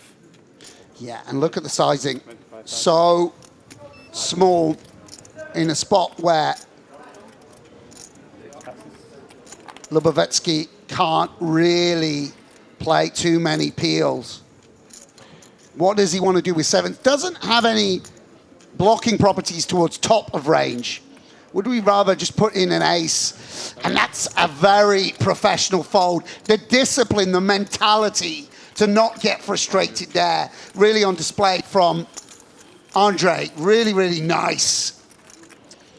Yeah, He'll be annoyed about that, and relieved to see he's dodged a bullet there, really. Yeah, I mean, it's really easy to level yourself there and just go, this guy's getting out of line again. I'm going to put this in. We're going to end it right now. But, yeah, nice fold. I mean, sometimes people even lean into, I'm the shortest stack. Yep. You know, okay, I'm not facing much. I'm going to go for it. I don't want to fold and have 14 bigs. Yep. This guy can have all these bluffs. How nice would it be to pick up the 7 big blinds in the middle? Yeah. So that's, by the way, why it's not much of a fun open, because you don't really block the value or the bluffs, and you can't put it in over a 3-bet. So it doesn't even flop so well against the big blind. Tsouloftas shoving small to big. Andre Lubovetsky is down to 12 big blinds now. And blinds are going to be going up in 45 minutes. We're halfway through this level. Is that a stack of 500, by the way? Yes, that's a stack of 500. Thank you. Okay. So reminder that once Cyprus wraps, we are going to Vegas, not just the NAPT, but a new season of the big game on tour being filmed in Vegas, and your chance to be a loose cannon. You can qualify via one of our free-to-enter tournaments on October 30th, October 31st, or November 4th. If you qualify via those free rolls, you could earn an audition spot. We'll be casting loose cannons for the big game on tour, and at this point, we can announce another player who will actually be at the tables playing high-stakes cash in Vegas. Sam Grafton will be returning to the big game on tour. Thank you. Wait. Is that the number 3 Merit all-time money list? Yes, exactly. Jason Good and Seth Davis weren't available, so we went for the 3rd place on the all-time money list here in Cyprus. But yeah, that's going to be really, really exciting. I loved playing the first series of such an iconic TV show, so I'm really, really excited to be back. And you know, one thing we know is that this is a format that always generates action and excitement. I imagine over the course of the next couple of weeks in the run-up to the big game being filmed in Vegas, we will be announcing more names who'll be participating. But right now, you've got Gronk, Nick Wright, and Sam Grafton. What a trio. Exactly, yeah.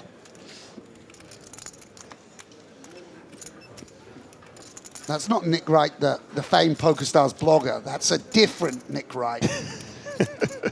Although I would love to play poker with either one of them.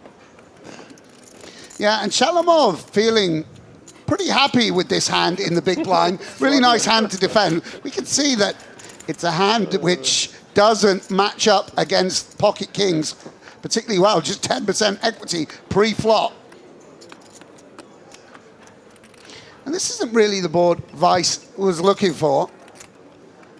Not quite as good a board for the big blind as it looks, just because some of the offsuit combos, low reach offsuit combos get folded.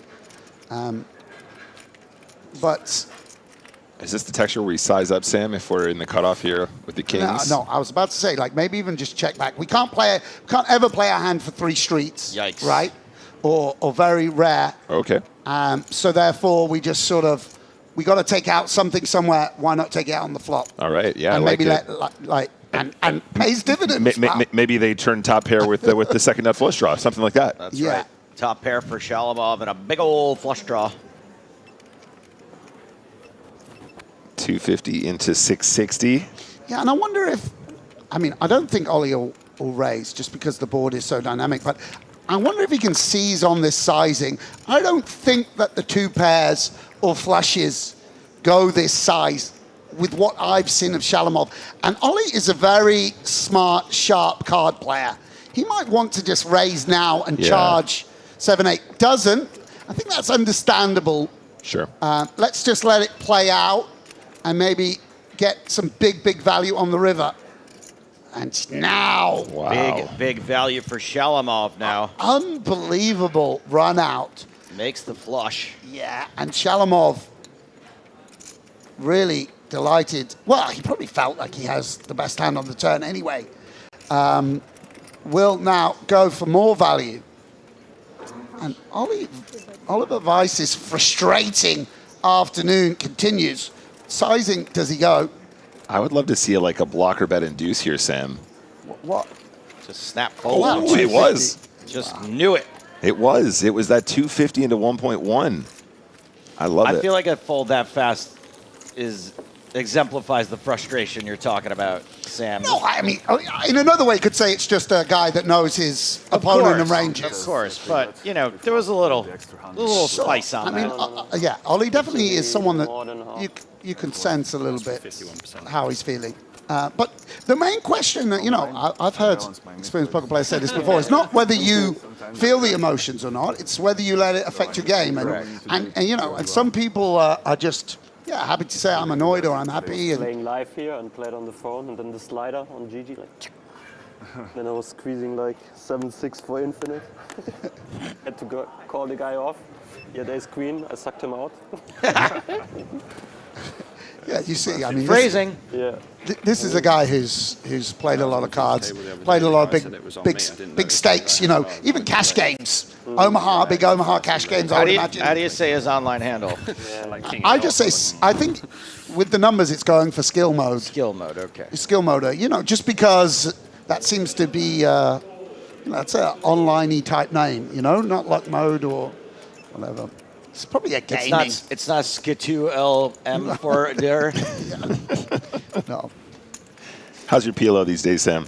How you feeling on the PLO streets? It's another sort of daydream you have of I should learn PLO this year. Says every MTT reg to himself each and every year. You know what? I should learn. I should study some PLO. Yeah.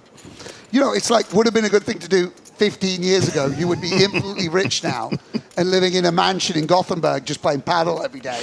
But sadly, that's not the path. I've been very unsavvy as a poker player. I just like to play tournaments. I just like to get dealt 2 cards and try and beat 400 people. That's what I really like to do. But my EV would have been a lot higher had I ducked and dived a bit more. Sure.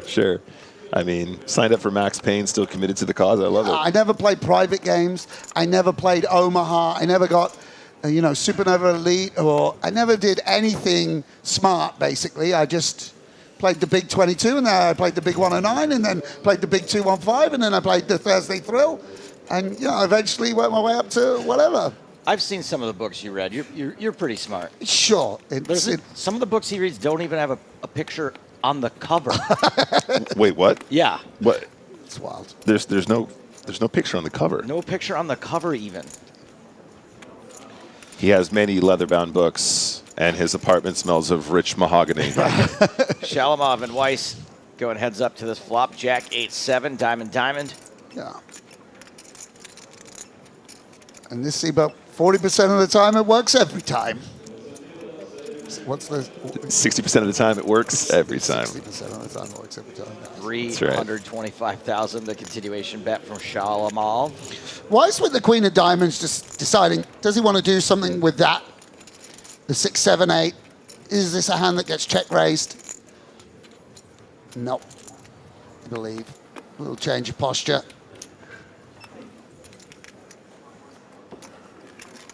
No, indeed. Yeah, it's been a good day at the office for Shalamov. Really consolidated his position at this final table. Yeah, he's done very well here. Now second in chips, loving life. Yeah. You know, coming into this day, I was wondering if we were going to see our chip leader from yesterday just steamroll it, but it's really, really leveled out here. These guys are battling hard, Sam. Yeah, absolutely. I mean, that Queen Jack bluff, big hero call. It's a big swing in chips, momentum, the positional advantage, shifting the chips to your left, you know, makes a real difference. If you've got two evenly matched players, the one on the left will take chips from the other. Yep, that's right. Doesn't matter, it flashed. His card. This card. My card flashed. Just do it again, it's okay, just no one's looked anyway, so it doesn't matter. We can change the deck if you want. TD Bobby James. Sure. Assistant to the tournament director. So I think Lubavetsky there claimed that a card was flashed. The RFID cards are really hard to deal. Yeah. You have to like really hold it. So that was a misdeal. If you hold it too tight, yeah.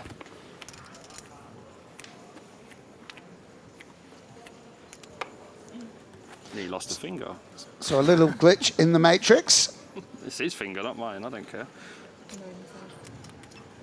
I like Shalamov. You know, he's surrounded by two guys in sunglasses, hoodie, neckerchief. He's just there in beachwear. You know, it just, you know, could be going to an Iron Apple shot bar. You know, after the day breaks, you know, just relaxed. Speaking of which, Sam, have you ever been to Iron Apple before? No, I would. That was like the dream Back in the location day, when I was yeah. when I was a teenager. Is that like the Tenerife? Yeah, it's like it was really famous for like UK garage. It's the like capital of UK garage abroad. It was like wow. I sang you the song. Iron Apple, Iron Apple, Iron Apple. The lads go in Napa. It was like big lads holiday, and you know. Hey, Tsouloftas. the blackjack guy, 7-4 suited. Must be his lucky hand. Yeah, I like this from Tsouloftas. Double down. You've been very patient in the big blind, not going after Ollie with folding the ace. Perhaps as a response to the frequency with which Tsouloftas has raised, definitely on the tighter side. Not like, you know, Spanish guys, they bomb. That's it. But when they say, when they keep saying "Pame," it means like "let's go." It's the same thing as like "vamos." Pame, pame.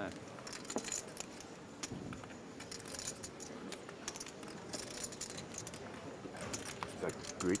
Yeah. Yeah, good. Yeah. Gonna learn some new words. I'm hearing the same words. Yeah, so you're gonna keep it in the mind. Yeah, they can't say too much because I'll understand.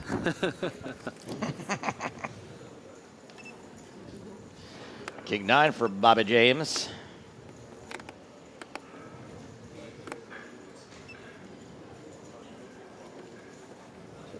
Not gonna play. Ollie. Yeah, and Tsouloftas with another hand he could consider shoving. And a casual all in from the Greek Cypriot. And Andre really on the wrong end of the distribution. Amen. So many hands he could call off or open shove under the gun and just not getting dealt anything really apart from those nines. I mean, a very good fold with the sevens a couple of orbits ago. It's about an $80,000 jump between 5th and 4th here, guys. So this is a sweat indeed for all players involved. I didn't bring my tea bags with me today, so I have to drink the Turkish tea. But it's actually quite nice. I don't like Turkish tea. You like English tea? I don't like tea. I like beer. Perfect. Me too. Like vodka. Unfortunately. I don't like tea. I like I said beer. to you last night when I saw you at the buffet, I was like, you should have a beer. And he was like, at least 2. And Vice with a hand he can consider opening on the cutoff. Very cognizant of the chip leader on the button. He's going to play a lot of flats. Did you have a beer last night? Yeah, sure. Nice. I've been drinking the whole tournament. Yeah, no. Until the final table, I started when the game continued, like the last level. 250? Cool. Yeah, and look at this now. What a change from the start of the day. Shalamov, the covering stack here. To stop this habit on final table. It's a bit sensible, I think. There's two evenly matched hands. See a flop. The flop is 6-4 tray, 2 hearts. Yeah, and once again, a flop that's a bit more favorable for the big blind. And Shalamov, as a result, no heart in hand, just going to lead right out. And it's a bet which targets exactly the type of holding that Oliver has. And another sigh fold. Yeah, big sighting as well, half pot almost. Seems like everyone had their day. My day was day 3. Day 4 was bad. My day is today. Yes. The best one. You had yesterday. You had day 4. I had day 3. No. Yeah. You had day 4. You came through as chip leader, right? Okay. 3, 4, and 5. Okay. Can you change it, please? Sure. Now it comes down to who wants it more, Joe. Me neither. That's so often what it comes down to in competition. Just who wants it more? Sure. Often when I go and play roulette, I just... The casino just wants it a bit more than me. It's unfortunate. I actually had I dated a professional poker player for a while, and she told me I wanted it too much. That's why I was never hitting any of my cards. Yeah, she was talking about poker or? Poker, yeah. She's like, you wanted a little too much. Amongst other things, yes. I got it now. Sorry. Weiss with the 6-5 suited, and now Shalamov with a strong holding in the small blind. Does he want to play this through 3-bet or call is the question. Definitely a must VPIP hand. And Will Flat wants to keep in the weaker parts of Ollie's range. And he will keep in the 6-5 suited as we go to the flop. Ace, king, tray, top pair for Shalamov. Yeah, and Ollie with not much of anything. See, the hands we can bluff out very comfortably are the pocket pairs, but we do have a 6 and 5, sort of interfering with 6s and 5s. On the other hand, we have nothing to lose by betting. We'll decide whether to delay the bluff until turn or river. Obviously a board where he has the absolute nuttiest of hands over his opponent. We'll fire out for 25, hoping just to get a fold from a hand like pocket 8s, I believe. And Shalamov with the ace-jack, of course, will continue. And a 4 or 7 would be an interesting card. Just trips for Shalamov. Yeah, and a little bit, you know, this 6-5. Probably if we had a pocket pair like 4s ourselves would be that hand to go for it with. I don't know, 6-5.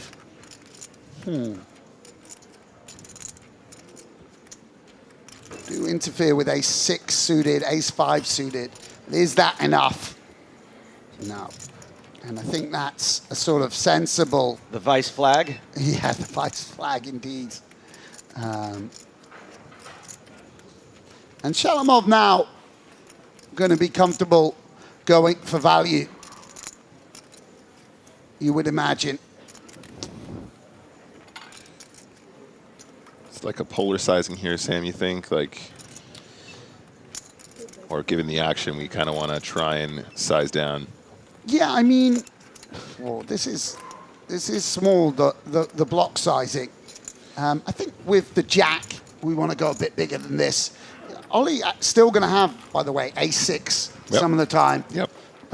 Some good king X, you know, Yeah. that could still find a call, especially if they're blocking a club, maybe king queen with a queen of clubs or something like that. Yeah, I guess that doesn't bet the flop all too often, but, Okay. but yeah. How many perspectives It's, I mean, maybe just because we don't have any bluffs. You know, but I don't know. You can always pull something like you can always pull 7s with the club and just like turn that into a bluff on a 10. Sure. You know. Anyway, it's been the style of Shalamov to keep the sizings conservative. And by the way, that's a good That's a good place to start your final table strategy. Even if you're never going to have studied every specific spot, but just realizing sizings, points of indifference come that bit earlier on final tables. Yeah, I think it's an interesting topic anyway, Sam, because I think as we study, a lot of times we're always looking for balance. We always want to be balanced. That's what they're telling us. Like, there's inflection points where you have to look at your opponent and go, how do I get max from this guy specifically, right? And sometimes that does mean we size down. And I'm not saying that's what we're seeing here, but just as a general topic of conversation, it is really interesting to know when to deviate in these situations. Particularly on a 10, it's actually hard to find bluffs just because of the Queen Jack got there, the Jack 10 got there. Right. I mean, whatever it might be. Speaking of Jack 10, Bobby James has a spade and a diamond and is walking directly into the pocket jacks of Oliver Weiss. Yeah, I mean, outdrawn a moment ago by King Jack off, so we shall see what happens here. James, one presumes, has limped to limp call. We dominate a hand like Jack 2, Jack 3 that might try and win it here and now. Oh boy, that was not and a limp call. This is very unexpected. A very unusual play. Limp re-raise. With Jack 10 sort of taking almost a sort of merged holding. Normally we would expect to be sort of polarized here. And what does Weiss want to do with Jacks in position? 38 bigs. Seems like if we shove, we don't get called by too many worse hands. On the other hand, we don't want an overcard to flop, and we'll click it. 7-5. Remarkable. And it's really weird to have Jack 10 here. Normally, I would expect James to have a hand like Ace 3 or like King 5 or something of that like. Yeah, blockers. Instead, Jack 10 is one of the few holdings that might want to take a price and see a flop. I don't know. Obviously, we're offsuit, which isn't exciting, and we'll just release. Sam, how do you think he behaves there? If we click it with jacks and then Bobby fires back, can we find folds there? No, he's calling off. I think you got to run it, right? Yeah, he's just inducing. He's just trying to, okay, if we shove, we just get called by better or flips. Yep.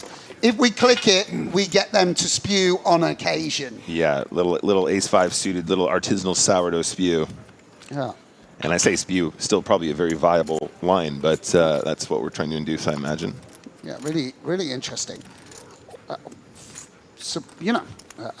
really expected a limp call there, but Bobby approaching things differently. Maybe something feeling like Ollie, maybe reading into Ollie's demeanor, thinks he's going to ISO too much there or whatever. Yeah.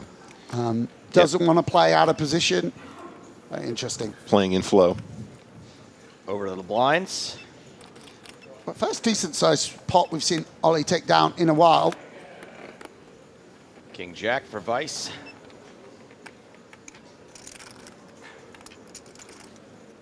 I fear for him if Tsouloftas has 6-5, 7-4, 8-3. Okay, this one adds up to 13. All good.